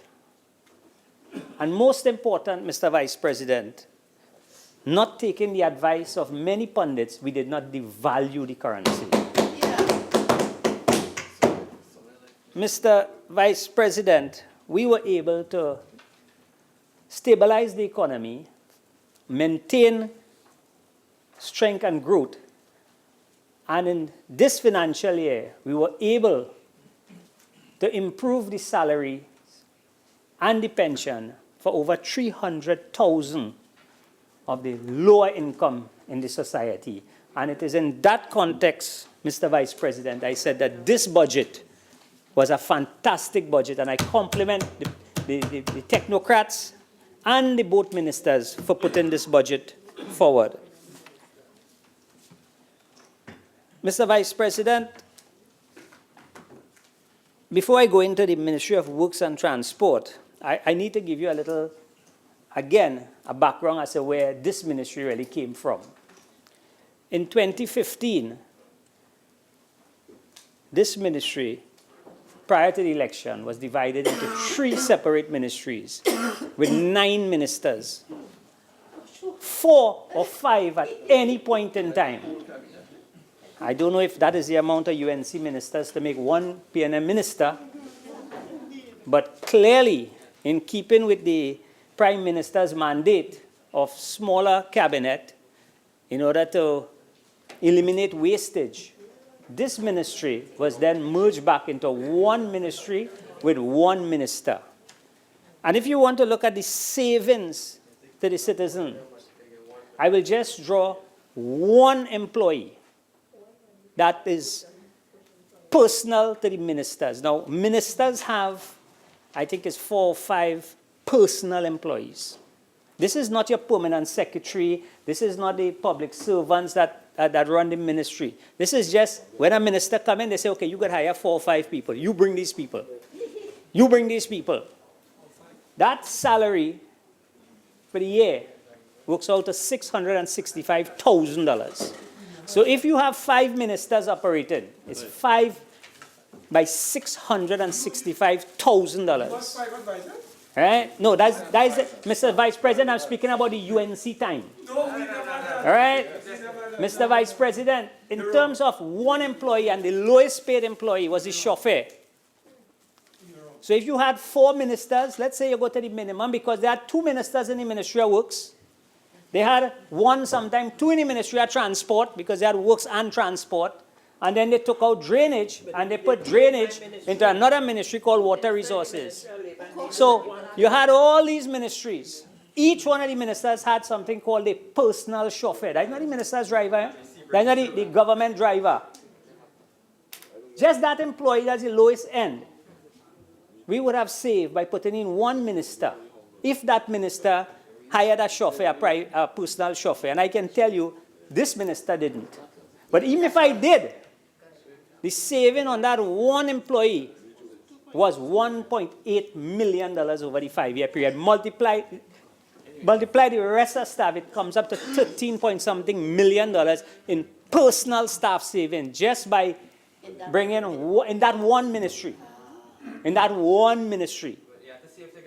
Having brought that back to the ministry, you will understand and you'll appreciate the amount of work was done by that ministry with one minister.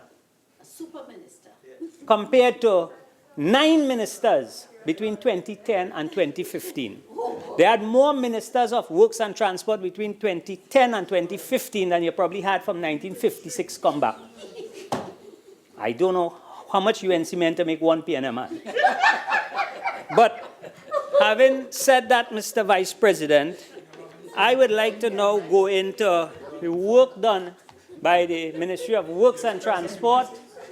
Mr. Vice President, 2015, this government was elected on the team, let's do this. Remember that great movement of let's do this. And the People's National Movement then produced a manifesto. That manifesto was poison to the ears of the UNC. We made that manifesto government policy, which morphed into Vision 2030. And Mr. Vice President, in that Vision 2030 PNM manifesto, which became government policy, there were 15 projects assigned to the Ministry of Works and Transport. 15 projects. And Mr. Vice President, in the short while that I have, I will give you a report, which is what we're supposed to do on the budget. We're supposed to give a report on the achievements, not to criticize what the previous government did, because in my opinion, the population voted on them in 2015, and they may vote the same way in 2020. Right? Mr. Vice President, of the 15 projects, I start with the first project, the Solomon Holshoy Highway Extension to Point Fortin. As I said, there were 15 major projects assigned to the Ministry of Works and Transport. And I will report on the 15 projects and all the other interests that the Ministry of Works would have had. Mr. Vice President,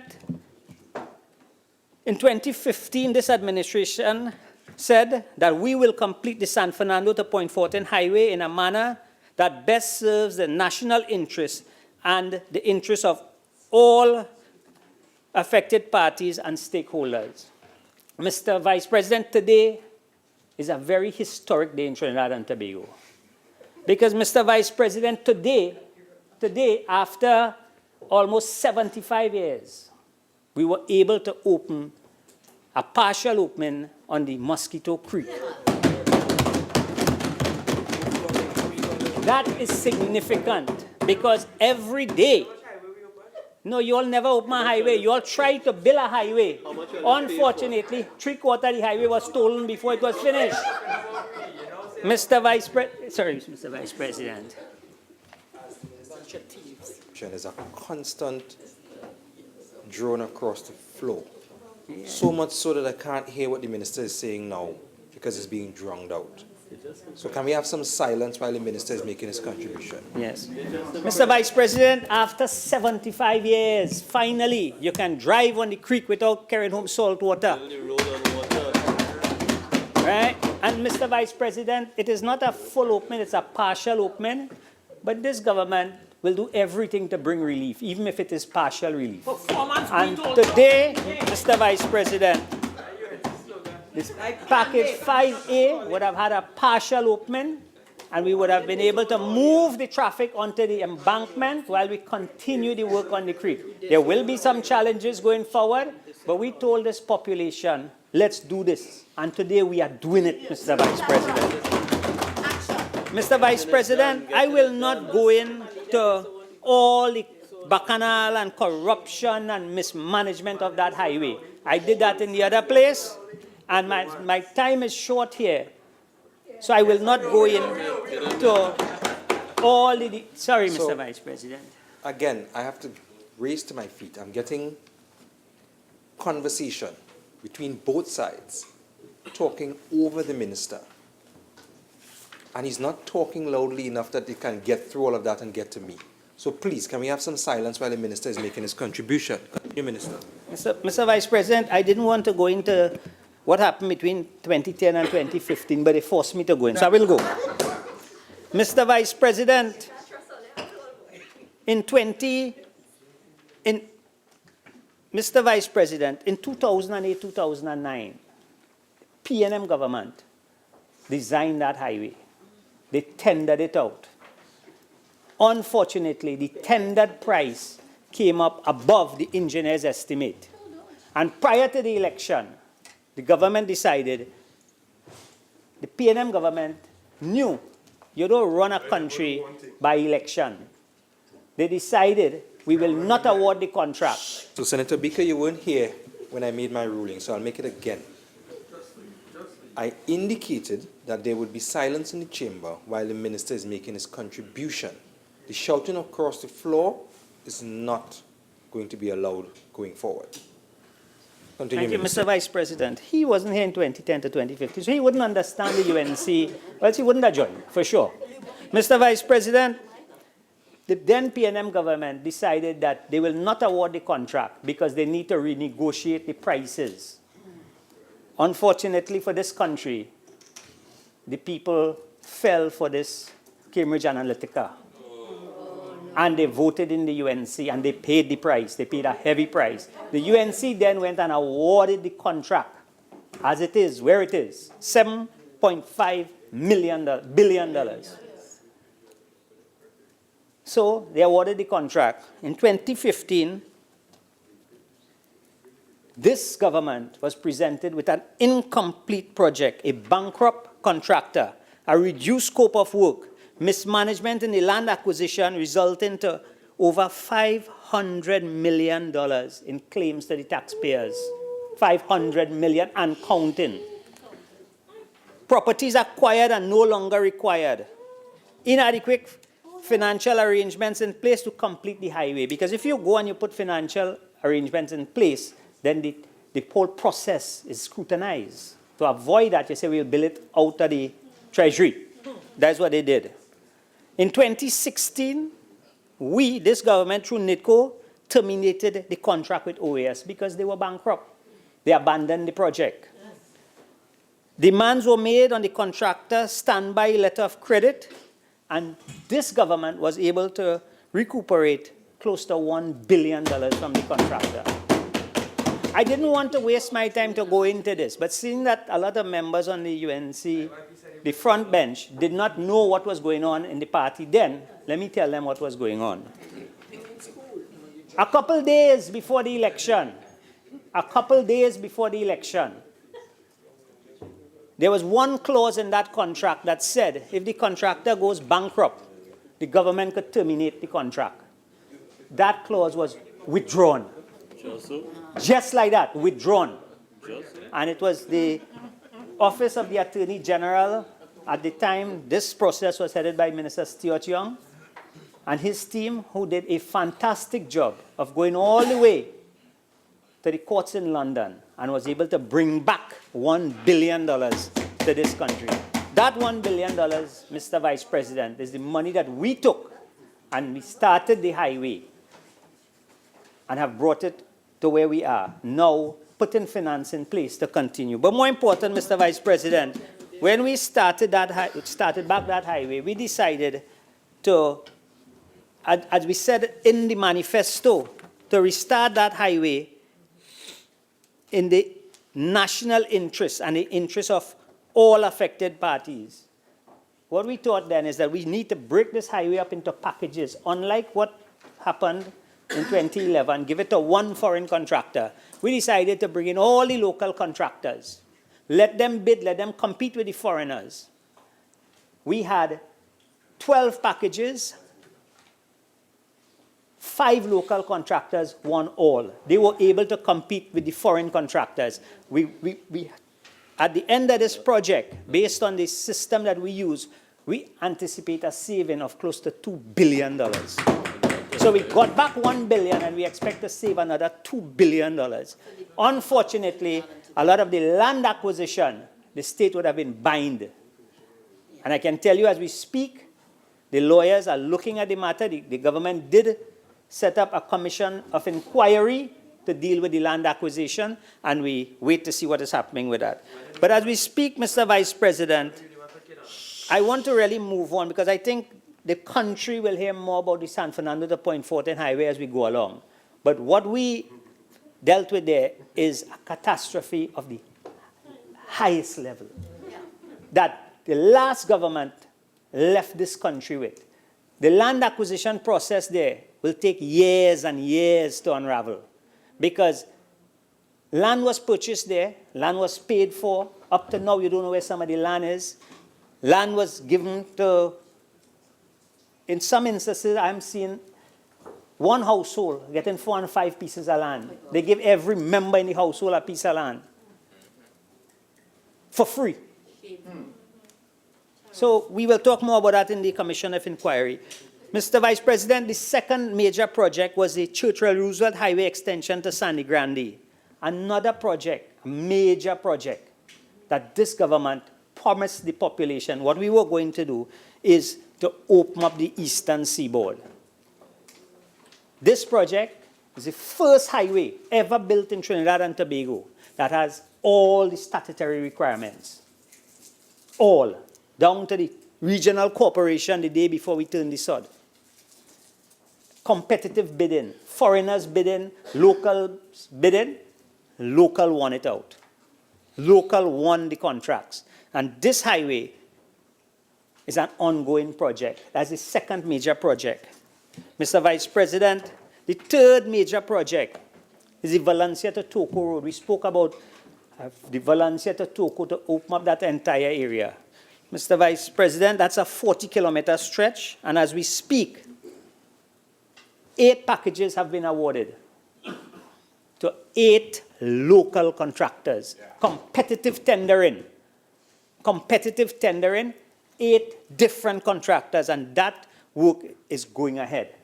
It's a total upgrade from Valencia all the way to Toco. And as we go out and we complete the phase 2 will start, but we're right now into phase 1. We're expecting to finish phase 1 by next year. Competitive tendering, getting the best rates on the market, all local contractors competing. Mr. Vice President, the fourth project is the Toco Fast Ferry Port. The UNC, I heard, on the next side. I know they don't like nothing south, north of the Caroni River, you know. Toco is not people. Toco is not a place.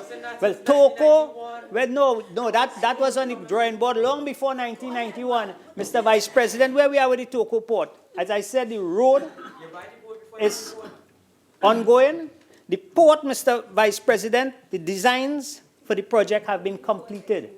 Mr. Vice President, the surveys on the seabed have been completed, and currently we are working with the EMA, because like the Komoto Highway, we will not start the port until we get all the statutory documents approved, because that is how this government does operate. We don't operate like the last government.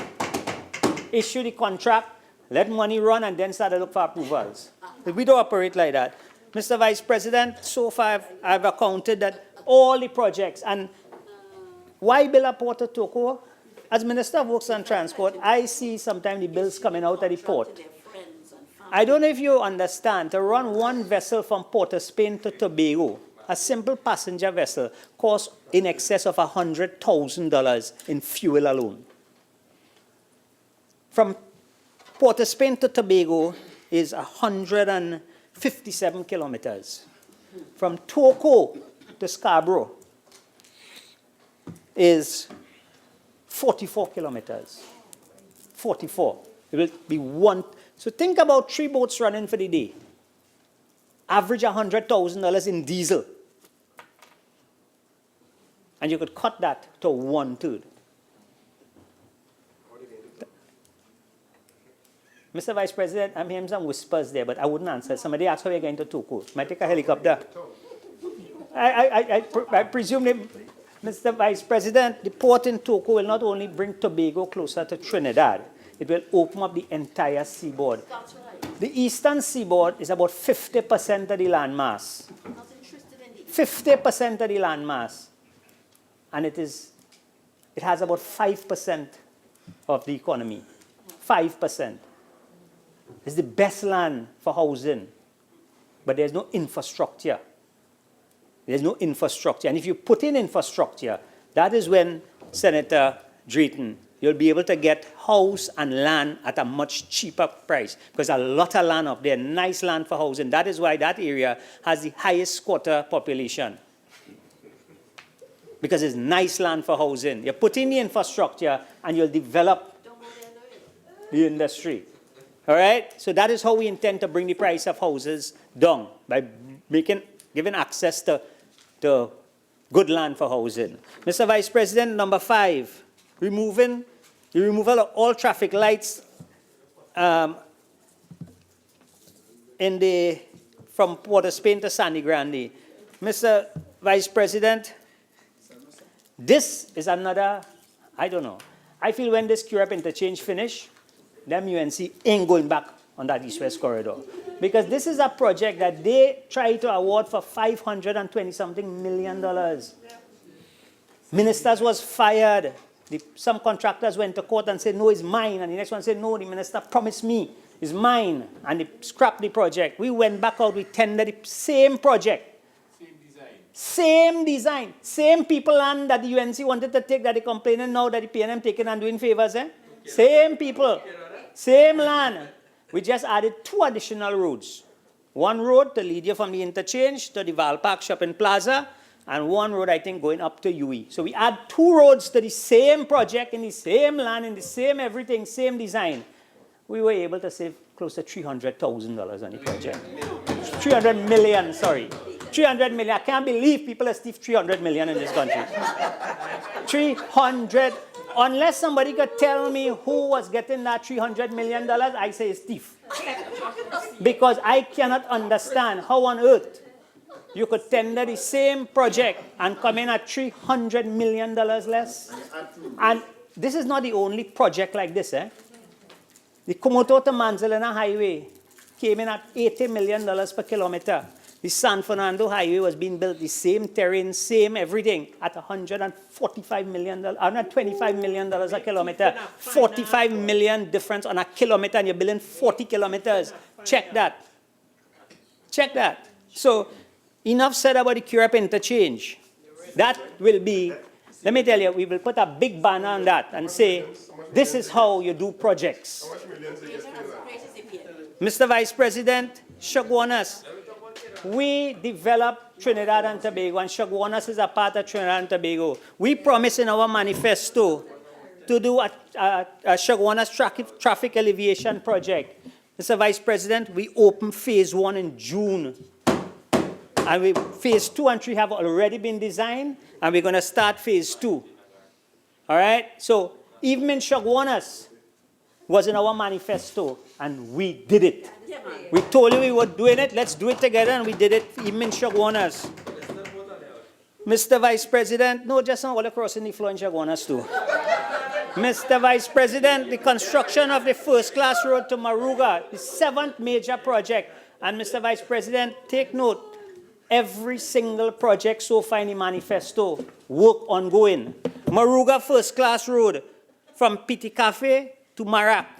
Mr. Vice President, the project is 60% completed. For the first time, Maruga is getting a first-class road with 41 slope stabilization projects, 6 drainage work, 4 bridges, and entire pavement from Marak to Piti Cafe. Mr. Vice President, AGC will account to AGC. I will tell you about the Ministry of Works and Transport. Mr. Vice President, the 8th project. And this is the one, Mr. Vice President, that the UNC thought will sail them back into office. Mr. Vice President, the sea transport. This government knew in 2015 what was happening on the port. And that is why we said that we will fix the sea bridge. Because we knew that in 2014, the UNC board took a decision to fire Bay Ferries, a company that was brought to Trinidad. Well, the board minutes don't lie. Mr. Vice President, when we bought those ferries, it was the previous government under Mr. Patrick Manning. They engaged a company called Bay Ferries. And Bay Ferries managed and serviced the ferries. In 2014, the then board decided it's time for Bay Ferries to go. So they reduced the 3-year contract to a 2-year contract. When that 2-year contract ended, they said it's time to fire them now. They said, no, we'll give them 1 year. And in that 1 year, in 2015, on the board minutes, we will not renew this contract. And they hired a team for the transition, team of locals. Unfortunately, by the time that happened, the Bay Ferries, recognizing that they're going to be fired in 1 year, down tools, because you knew they were going to be fired. And the boats were run to the ground, and that was the end of it. Mr. Vice President, this government said we will do 3 things: short term, medium term, and long term. And we said that at the beginning. There was an emergency period in terms of the cargo vessel. That emergency period lasted, I think, 2 months. 2 months for cargo. We got the Cabo Star. And to today, not one day the Cabo Star have ever left Trinidad full to capacity. We got a larger boat, and my information and the figures that I'm seeing, when you calculate the cost of the boat, the amount of diesel, and the added expenses, it is slightly cheaper at this point in time than the previous boat. But we're not looking at price because you have to look at the convenience. Yes, we did go through some turbulence on the cargo vessel, but we fixed that within 3 months. We went into a problem with the passenger vessels because of the service. And when this government said short, medium, and long term, short term, we brought in the galleon passage. So we had the galleon passage and the Spirit operating. We said the medium term, we will lease a vessel. We brought in the Jean de Valette. And we told the country in the long term, we will buy 2 brand new vessels. Mr. Speaker, as we speak, that too is done. We have, Mr. Vice President, the sea bridge right now is the #1 mode of transportation to Tobago. The boats are selling out every day, the new vessel. Every day you can't. Everybody said no, they cash in their airline ticket because it's 2.5 hours now to get to Tobago in luxury. People thought it was a cruise ship. Sorry, from Port of Spain to Tobago. And the sea bridge, for those of you who thought you would have sailed into government on Tobago back, Tobago says, okay, or let's stay in Trinidad. Mr. Vice President, the ninth project, Mr. Vice President, out of the 15, the construction of for a world-class international airport. Mr. Vice President, as we speak, the preferred contractor out of a public tender is being negotiated with. And we expect that in early 2020, that we will break ground on the airport. As we speak, the THA have identified lands for the relocation of the residents. They have gotten the approvals of the EMA. And while they work on the relocation of the residents, the contractor negotiations have taken place with the contractor. So in early 2020, a brand new terminal building in Tobago, and the existing terminal building will be upgraded for its domestic use. So that project as well, far advanced. Mr. Vice President, the 10th, a comprehensive program for maintenance of roads and bridges. Mr. Vice President, the PUR unit would have done over 500 projects under road rehabilitation. In terms of our bridges program, we have 3 phases. The first phase was 12 bridges. Out of those 12, 10 bridges have been commissioned. The second phase, we had 25 bridges. Out of that 25, 22 have been completed. And in the third phase, we have gone out for design for additional 25 bridges. So by the time we finish with the existing bridges, we will be ready to start an additional 25 bridges. And these bridges are throughout Trinidad. Throughout Trinidad. Mr. Vice President, in terms of landslips, 68 landslips were identified. And as we speak, 38 of them have been put forward and have been approved for designs. Mr. Vice President, I can't go into the list of the 529 projects that PURE did, but what I can tell you, some of these projects are the walkovers that you're seeing all over. The Port-au-Plain flood alleviation project, and there are many projects, highway widening the existing areas where we have 2 lanes on the highway where they actually take them to 3 lanes. And that's a lot of projects happening under that program.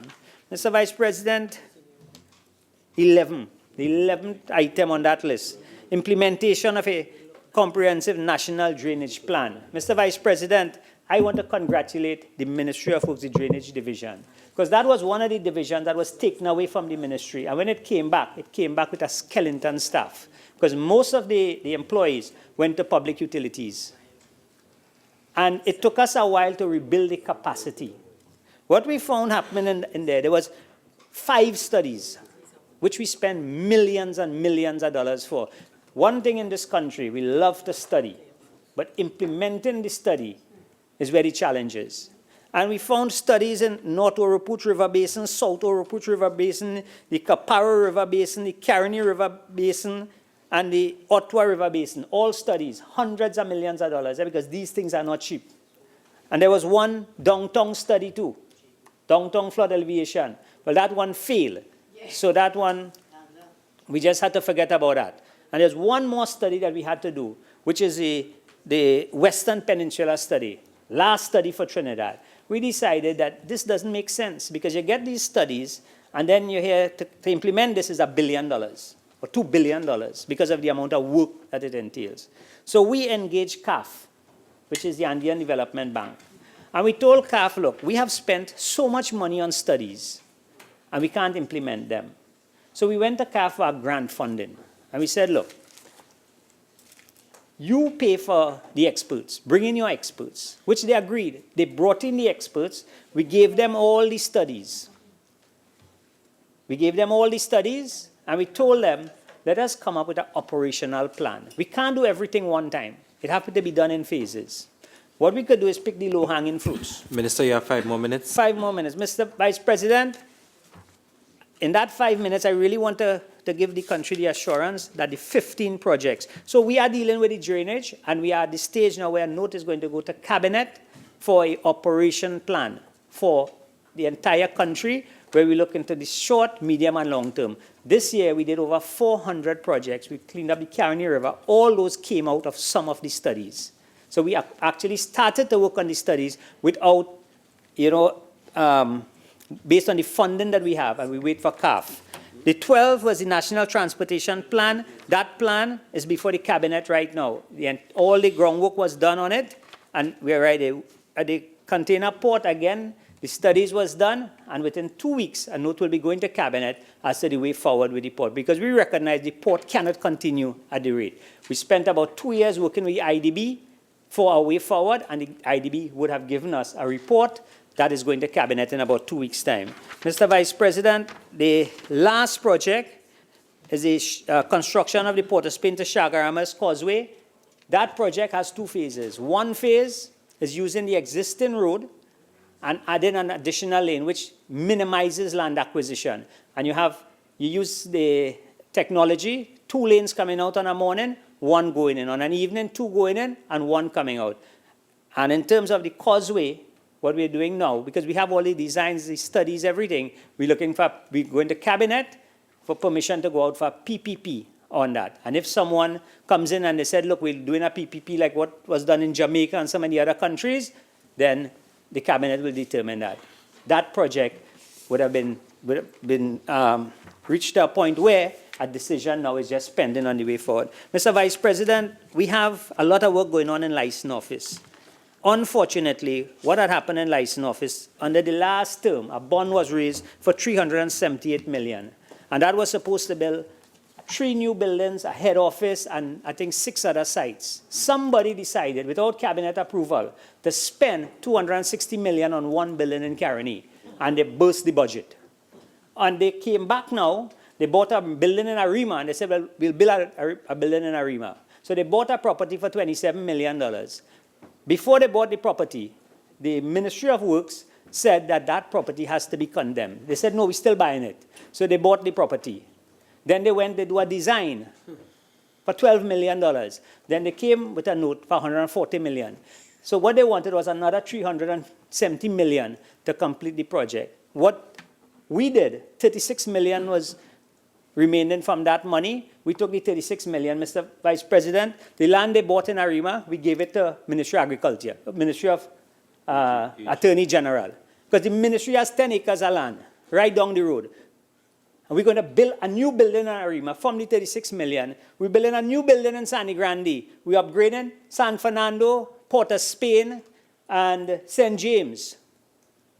We're computerizing the license office. And we're getting everything that they wanted for the $36 million, what they wanted another $378 million to do. We're doing that with the $36 million. Mr. Vice President, in terms of procurement, the ministry would have, although the procurement regulations have not been implemented, since 2016, the ministry has a procurement unit.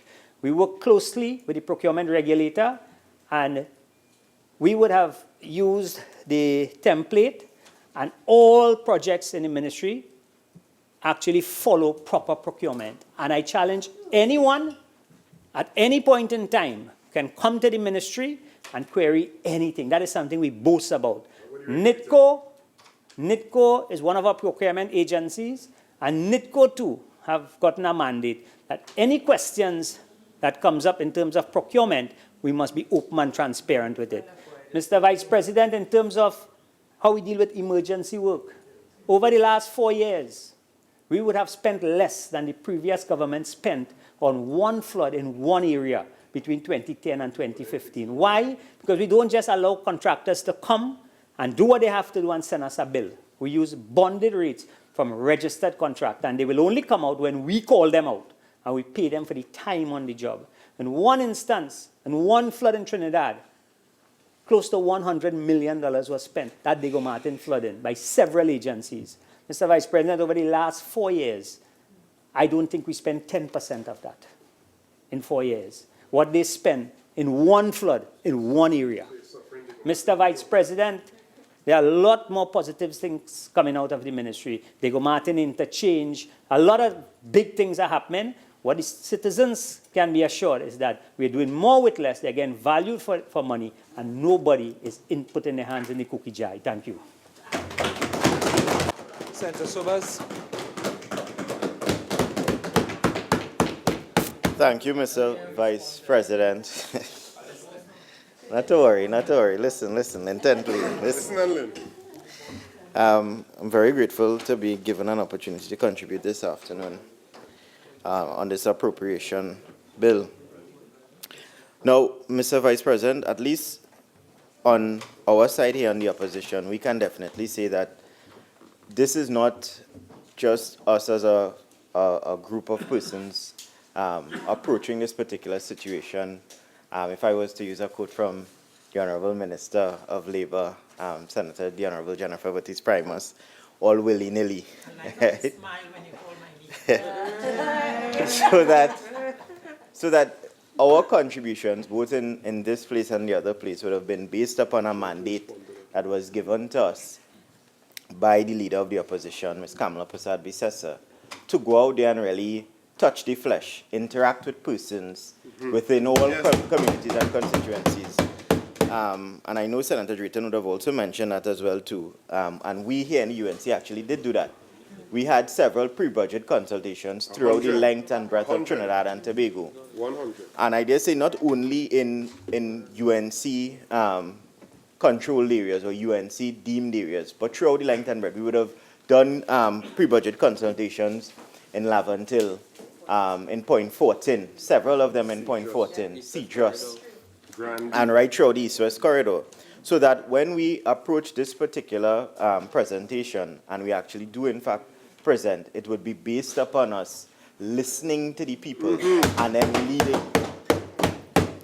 And that is something that our leader has constantly said, that in order for us to really demonstrate to the people of Trinidad and Tobago that we are in touch with what they are saying, with what they are feeling, how they are feeling, we needed to go out there and actually listen and then lead. So all our presentations today would have some aspect or would be based upon some level of interaction and some information that we would have gathered from persons out there. And Mr. Vice President, before I forget, if you would permit me as well too, I am a San Fernando born boy, and I went to Presentation College, San Fernando. And I know the Honorable Minister of Agriculture would agree with me. I think today the Presentation Lions are playing Naparima in our own El Clasico. And we'll win. And no, we passed our first choice. So I just want to say go Prez. We'll do them justice this afternoon as well. So, yeah. So that, as I mentioned, we went out there, we touched the flesh, we interacted with the different communities throughout the length and breadth of Trinidad. And one thing we got a lot from persons, from all different communities, is that they really did in fact feel that the government would have failed in terms of their mandate that they would have given to the people of Trinidad and Tobago. And I say it time and time again in terms of considering when a political organization approaches the public, engaging them in terms of political talk and rhetoric to eventually become or form the next government of any country, you're basically engaging persons to form a contract. I say it time and time again, a social contract, wherein you are saying, listen, give us your vote, and in return for that, in return for trusting us into governance, in return for giving us dominion over our treasury and all else that goes along with such an adventure, we will provide you with social and economic stability and security as well too. And it is clear by any measure that can be attributed to this particular government that they would have failed in that mandate, that they definitely have breached their social contract to the people of Trinidad and Tobago. And I think in terms of dealing with that breach, the people of Trinidad and Tobago will cast their vote correctly come December the 10th. The 2nd. So, well, it may come sooner than later. So that,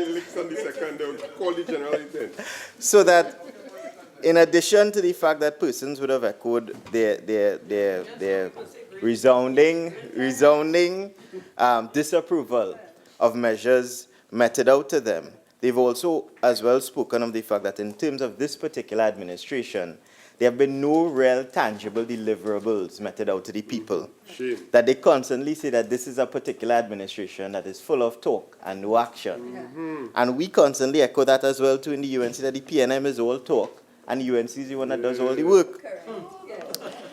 So this will be, Mr. Vice President, the first time that any particular administration, in terms of approaching the public, really and truly, they will be an administration who would be unable to reasonably tell the population as to how many schools they would have built on their own, as to how many police stations they would have really constructed on their own, as to how many hospitals they would have built on their own.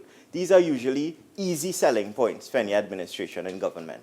This would be one of the very first times that an administration would be unable to do so.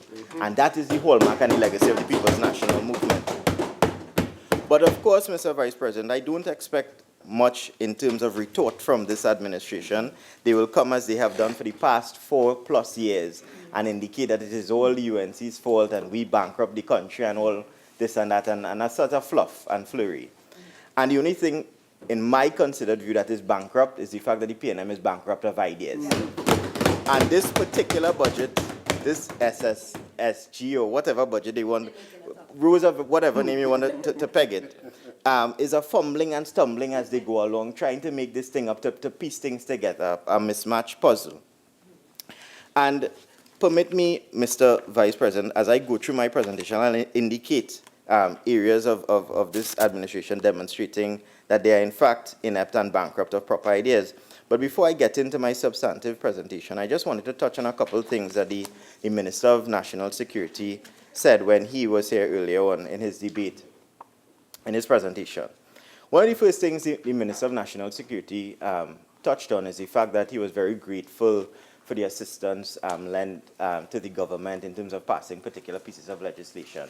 And one of the pieces of legislation that he mentioned was this anti-gang legislation, and he went on to indicate that it was so successful that they arrested 4 persons, known gangsters, and blah, blah, blah, blah, and the rest of the things that was said.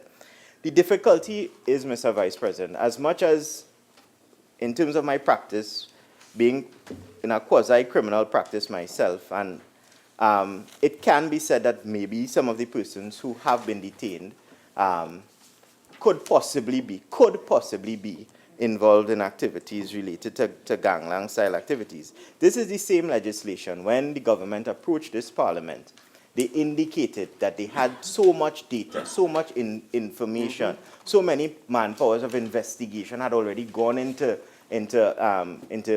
investigating these gangsters. Thousands of gangsters throughout the length and breadth of Trinidad and Tobago. Big chart on different forms of media indicating where the gangs were operating, how many persons were in these gangs throughout the length and breadth of the country. And that once they got the support for anti-gang, that they would have a certain number of persons behind bars the following day. Some of them would have gone onto the media saying that they had to drag the UNC back into the parliament, kicking and screaming, and all sorts of foolishness. And after an entire year of anti-gang legislation being on the books, Mr. Vice President, 4 persons only charged under this piece of legislation. So I really don't know that it is anything to beat your chest about.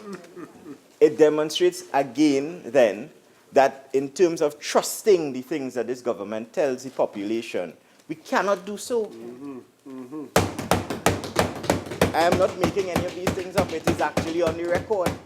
Many of the members within this chamber, many of the members who were in the lower house as well too, would have repeated those same statements. And now all they have to show for it, statistically, data, hard facts, is 4 persons. 4 persons. Leaves a lot to be desired. The other thing the Minister of National Security as well touched on, indicated that there was a facility, Eastern Correctional Facility, that the previous administration spent some $230 million on, and they are now upgrading it and using acreage within the facility, 10% I believe it was, for IDC detainees and whatnot and whatnot. And I think this was being done within 2019. Now, Mr. Vice President, I practice heavily as well too in the immigration arena, and I would have dealt maybe spanning at least 4 or 5 years back treating with immigration matters.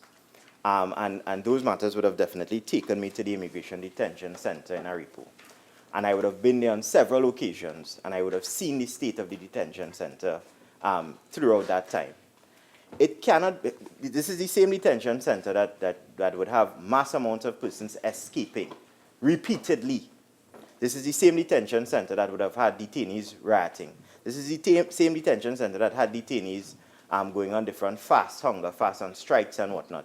This is the same detention center that had members of the facility who are, in some cases, ex-police officers, ex-prison officers, ex-members of the regiment who man the facility, striking on some occasions.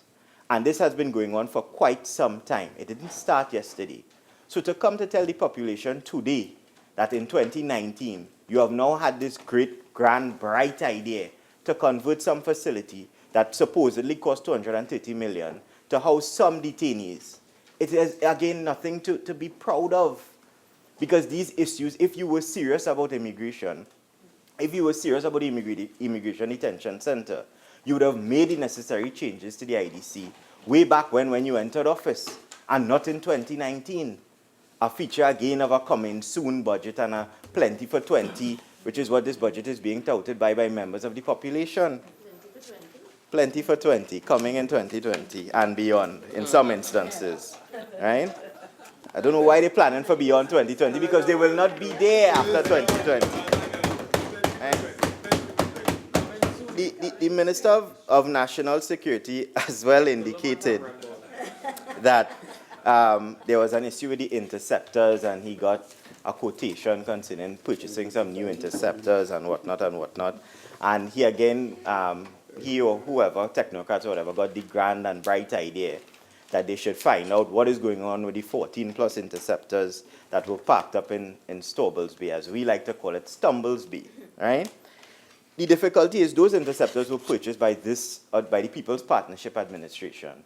And those interceptors had a specific purpose, running through tributaries and whatnot, running down go-fast boats, which is what are usually utilized by gun smugglers and drug smugglers coming from St. Vincent, Grenada, and Venezuela.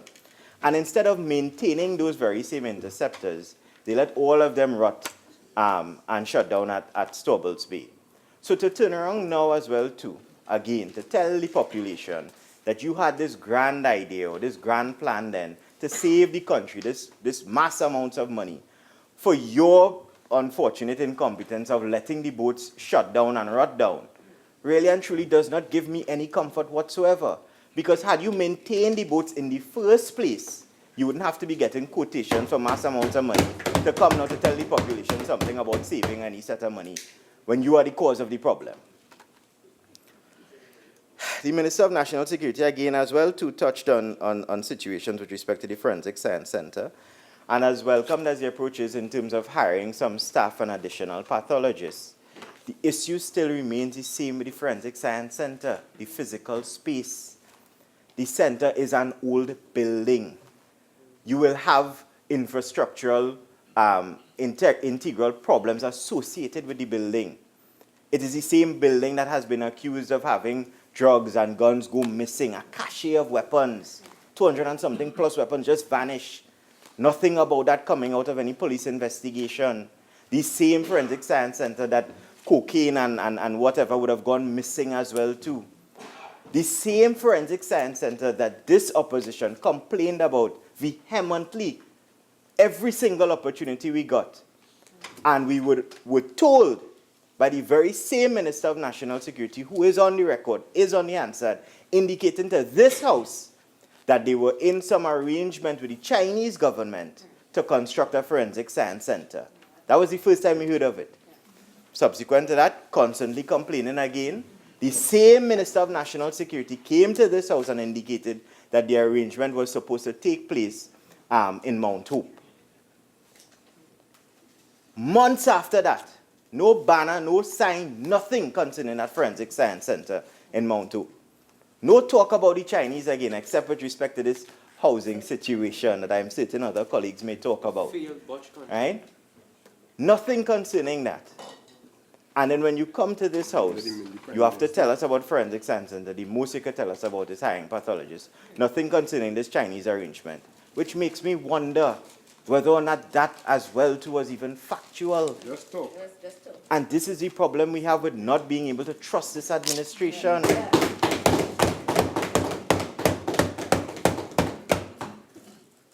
And lastly, well, no, not lastly. The Minister of National Security as well indicated that he had, that in his opinion, he indicated that in terms of this individual who would have been caught with several high-powered rifles and whatnot, and the gentleman got bail, and he thought that to be ridiculous. Now, Mr. Vice President, I am an attorney at law. There are other lawyers, senior counsels in this chamber, other senior members at the bar.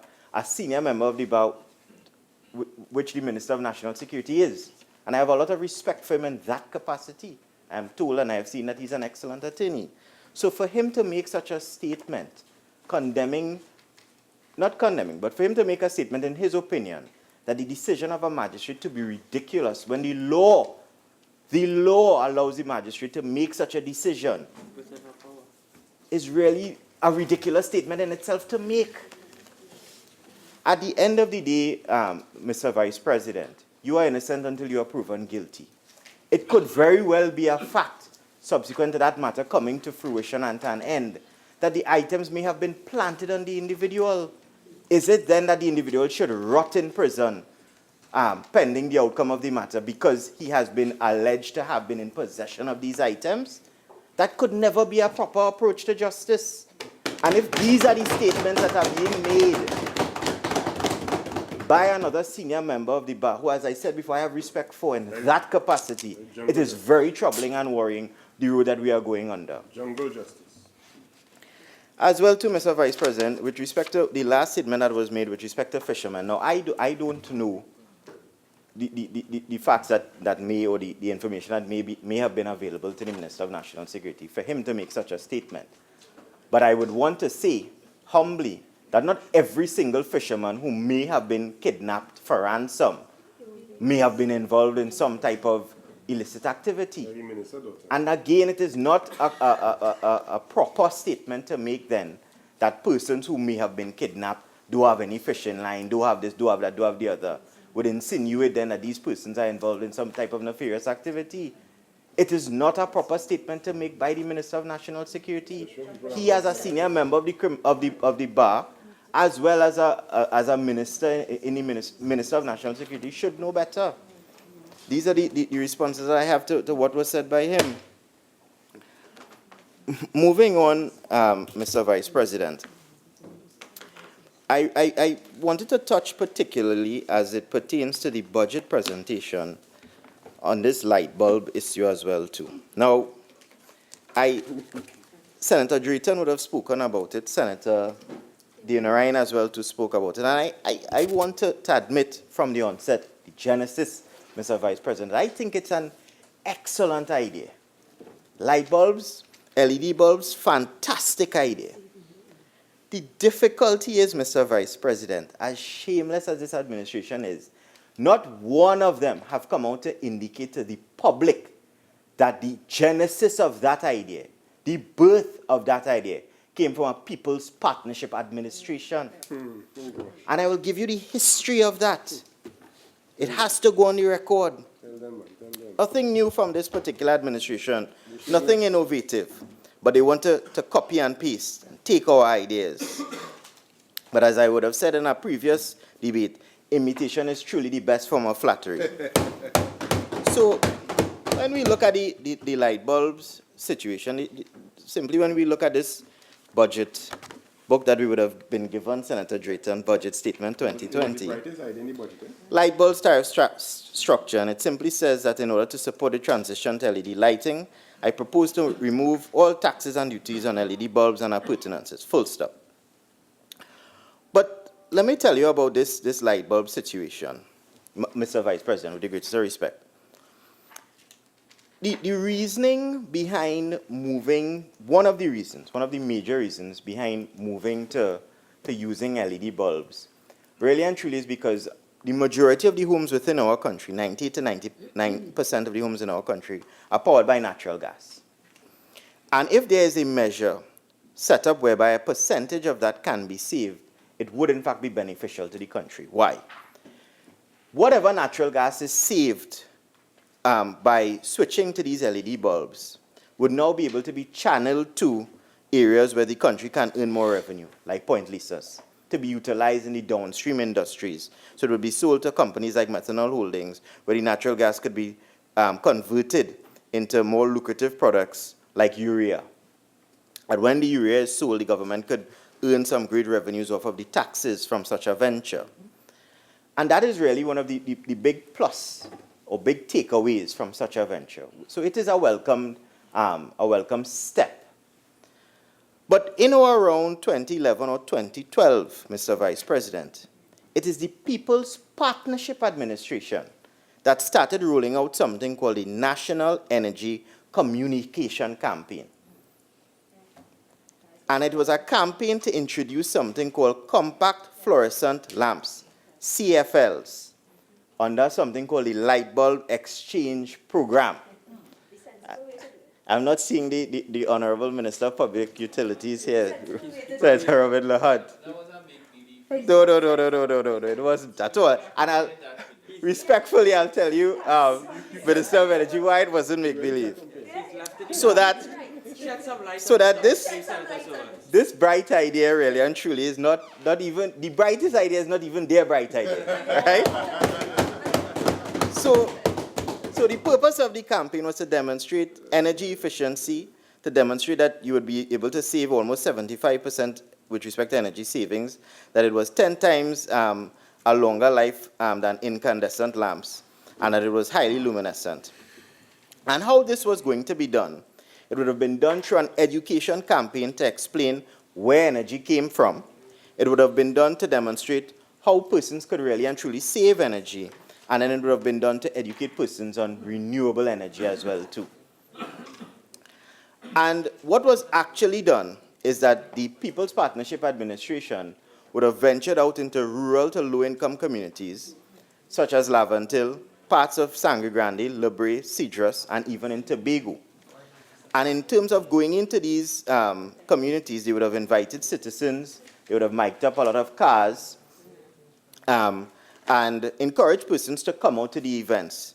The events were actually hosted by local television celebrities. One of the most featured persons within those events was a lady called Philomena, right? And Anti-Philo. So they would have gone as well into schools to educate the youths, because when it was thought in terms of educating the young persons about energy savings and in terms of switching over to these CFLs, that they would have been able to go home and educate their parents as well too, so that they would have made the proper switch. And lastly, there was an initiative where 25 homes in certain communities were retrofitted with all the bulbs being removed. And then on a month-to-month basis, there was a check of the uses of energy and the savings that they would have accrued from such a transformation. And in most cases, as much as 84% of savings would have been had by some of these persons in the homes. And the drop in terms of the savings that was attributed to something like this was not only in terms, and could not have been attributed only in terms of the changing of the light bulbs themselves, but it was based upon the educational awareness. And that is the exact same issue that Senator Dana Ryan was mentioning. So it cannot be then that just by switching out bulbs or giving tariffs and not explaining to the people within this country, educating them properly and accordingly as to the benefits that could be accrued by such a step that would have assisted with respect to the savings that could be had. You must have gone out there to educate these people. And this was done through a phase and step-by-step basis that was done by a People's Partnership Administration. Because the ethos of that particular CFL program was to demonstrate through people-centered empowering strategies that persons would really be able to truly empower themselves to move forward. People were made aware. It wasn't just simply a handout. It was true participation between government and the public, educating them on the benefits of such a program. As it goes back to the saying, you can't just give a man a fish for a day. You'll only be able to feed himself for a day. You need to teach him so that he could actually feed himself for life. And that is what this People's Partnership and UNC administration was about. And that particular program won significant awards, global awards, the Greenleaf Awards for 2014, the 2013 ADDIE Award. It was a significant program. And one of the recommendations out of the program in 2014 or 2015 thereabout was to eventually move to LED bulbs.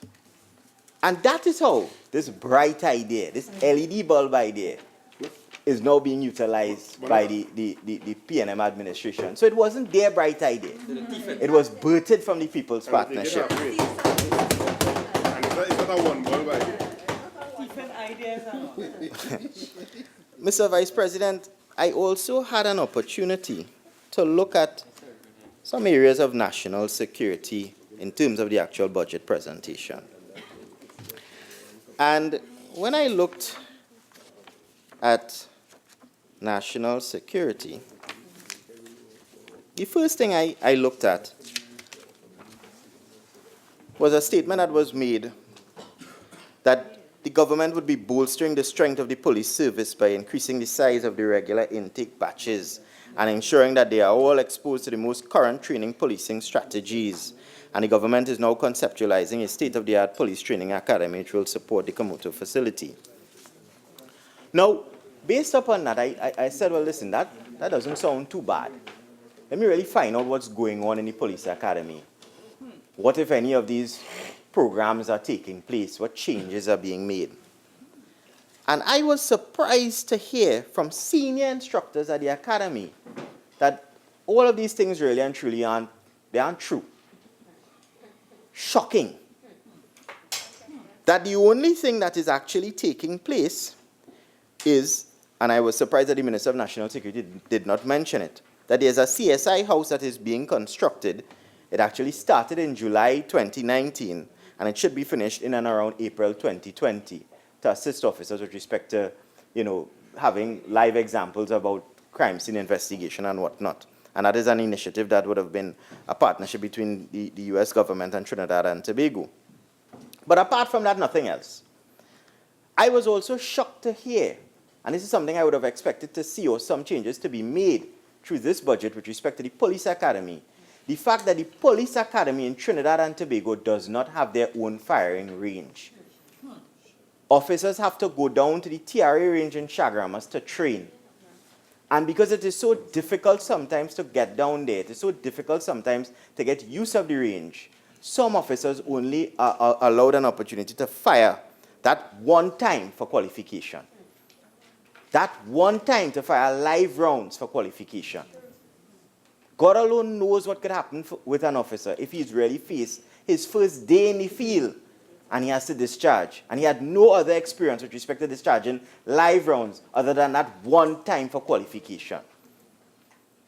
I am told that the range that is currently down there is an outdoor haphazard setup, and that persons use gas-operated CO2 guns to mimic real-life situations. And that what they really want is a proper firing range. That is what should have been featured in this particular budget.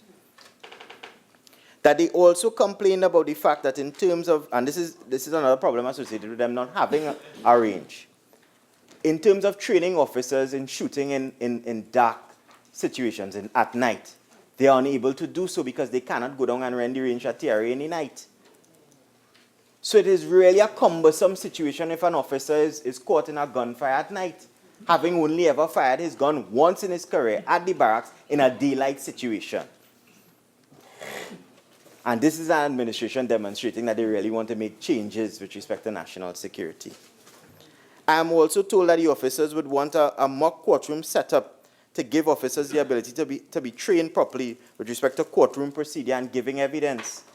Many members of the criminal bar, I am one of them, we relish when we get an officer who is wet behind the ears and goes into the evidence box and doesn't know how to give evidence.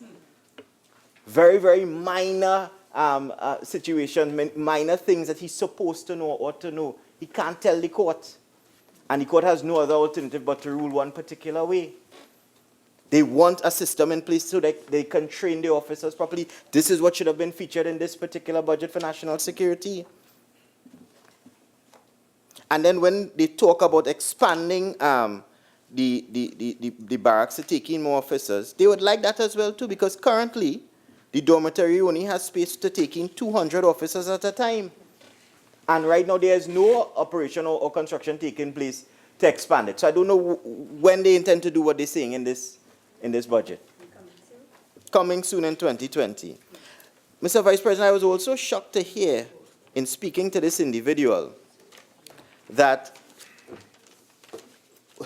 they actually wanted a part of the program to be expanded for swimming lessons. We live in an island, and there are many cases coming up now where officers may have to get out into water to rescue civilians and whatnot. And many of the officers who pass through the barracks can't swim. And they have lobbied to get a swimming session in place. That as well, they have been told on numerous years, they don't have the budget to expand to allow something like that to happen. This is something as well too that should have been done within this budget. Instead of spending $7 million to upgrade Hilton Pool, they could have built a pool. They could have built a pool for the officers to learn to swim. Right? I hear it's not the pool, I hear the drinks by the bar, not the pool, right? So these are things that you know, I was concerned about. And when I looked on, read further with respect to this national security, I also saw stuff on concerning body cameras and whatnot. And I know in terms of the current cameras that they have, the issues, and I'm not seeing it addressed here, is that the issues regarding the cameras is that the recording time for the cameras are only about an hour. So they really can't do anything with them in terms of being able to utilize them properly. And if we are purchasing new cameras to place on these officers, the recording time should be longer. And if they aren't longer, there should be a policy strictly put in place with respect to when the camera should be turned on and off, so that important information could be captured on the camera. I saw talk, and I heard the Minister of National Security speaking about the drones. I think that's a welcomed approach. I really want to know how much would be bought, and that there should be proper training in place. I did not see a feature of this budget, CCTVs, and I have a real pet peeve about that, because I think CCTV footage and cameras working is extremely important and a vital tool in crime fighting. Maybe not so much for crime prevention, but definitely for after the fact scenarios, to bring perpetrators to court at least based upon the footage, and then eventually to justice for convictions. CCTV footage is important. So when one person enters a police station and is in the charge room and sees this television above them, I've said it time and time again, and the majority of the screens on that television are blank because the CCTV cameras within that particular district is not working, and there's no mention of it in this budget, it gets me really upset. It makes me wonder then, who did you speak to? Who did you consult? And then piling on legislation to utilize CCTV footage in court. But the CCTV cameras aren't working. I say time and time again, I remember going to England. The first time I went to England was in 2011, when they had the London riots. How many thousands of persons all over the UK involved in that riot? And the majority of them, from as far as Manchester and Birmingham and whatever, coming down to London to riot, the majority of them subsequent to that riot were arrested. Why? CCTV cameras. They are important. I mean, I'll see it, and I'm certain nothing will be done, but... Then I saw them mention as well to speak about DNA. I really want to see that being in the field and being operated. I don't know what is the situation with that. I mean, I guess it ties right back into the Forensic Science Center. There's conversation about migrant flow. The Minister of National Security indicated, at least he spent some time speaking about migrant flow and radar systems and whatnot. There's no mention of radar systems within the budget. And then there was also no mention of this task force. The Minister of National Security spoke about this task force, this special task force that would be operationalized, especially with respect to this influx of migrants coming into the country. Not all of them being bad, of course, but to ensure that we have a force in place to treat with migrant flow. Since that time, there has been no other mention of this task force. There's no mention of the task force in the budget. There was no mention of the task force by the Minister of National Security. Again, that adds to the problem with respect to trusting this administration. And it has... You have 5 more minutes. Yes, grateful, please, Mr. Vice President. That is vital. And when we also talk about things that the ministry should be doing, I heard the Minister of National Security as well to mention that he dealt in terms of naysayers and whatnot with respect to budgetary allocation to the police service. Well, I want to say and put on record as well too, just like he did. And I would read from the Newsday article, Saturday, 21st of September, 2019. Cops lament, we don't even have toilet paper. Right? We don't have toilet paper. The Police Social and Welfare Association made a call to the relevant authorities not to tarry on releasing funds to the police because the finances are needed for police to get even the most basic of items like toilet paper. Imagine that. Miscellaneous items like toilet paper, paper towels, light bulbs, bright idea, are not supplied. This was said by the Secretary of the PSWA, Sergeant Ansel Ford. Even fittings to repair broken toilets and faucets are not provided. Officers have to provide their own money to buy these items because they work in the environments. They are now bordering on OSHA issues and health and safety issues. But but you know, according to the Minister of National Security, don't worry, we've put everything in place. There's enough money for the police service. And he went on to indicate, Ford said officers seek treatment at public hospitals, and even when given the government-funded medical assistance, medication which also needed may not be supplied.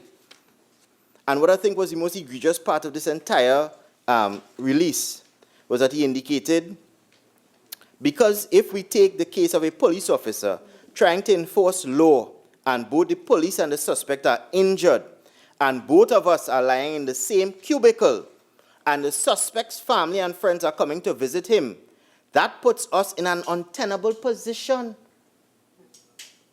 That is the way in which this particular administration are treating their police officers. That could not be right. There is a batch of special reserve police officers that have just passed out, and there are no uniforms for them. Stockings are a part of the kit for female officers. The service has not purchased stockings for over 3 years. But they've properly given them all the money. That is what has been said. That is on the record by the Minister of National Security.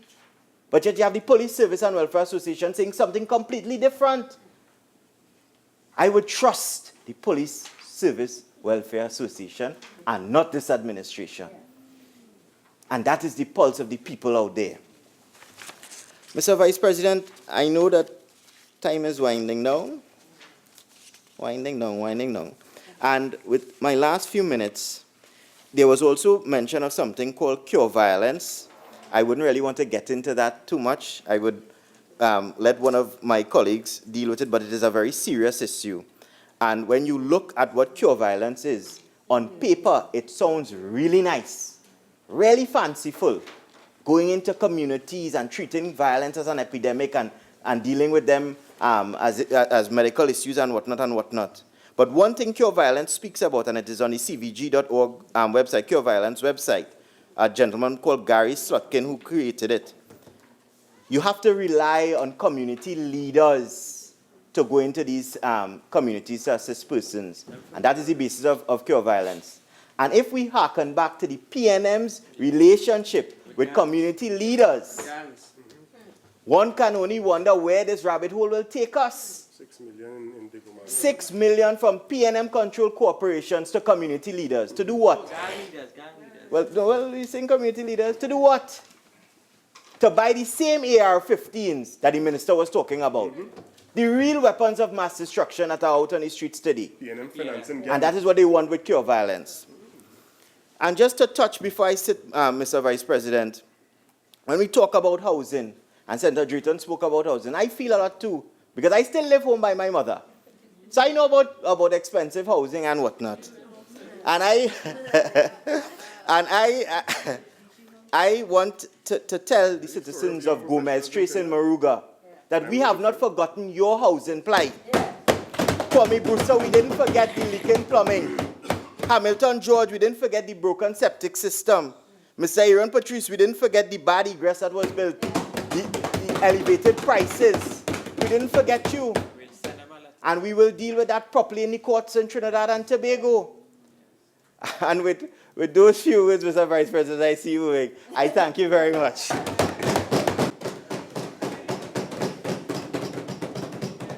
Honorable Senators, I think now is a good time to take the tea break. Therefore, this House will stand suspended until 5:30.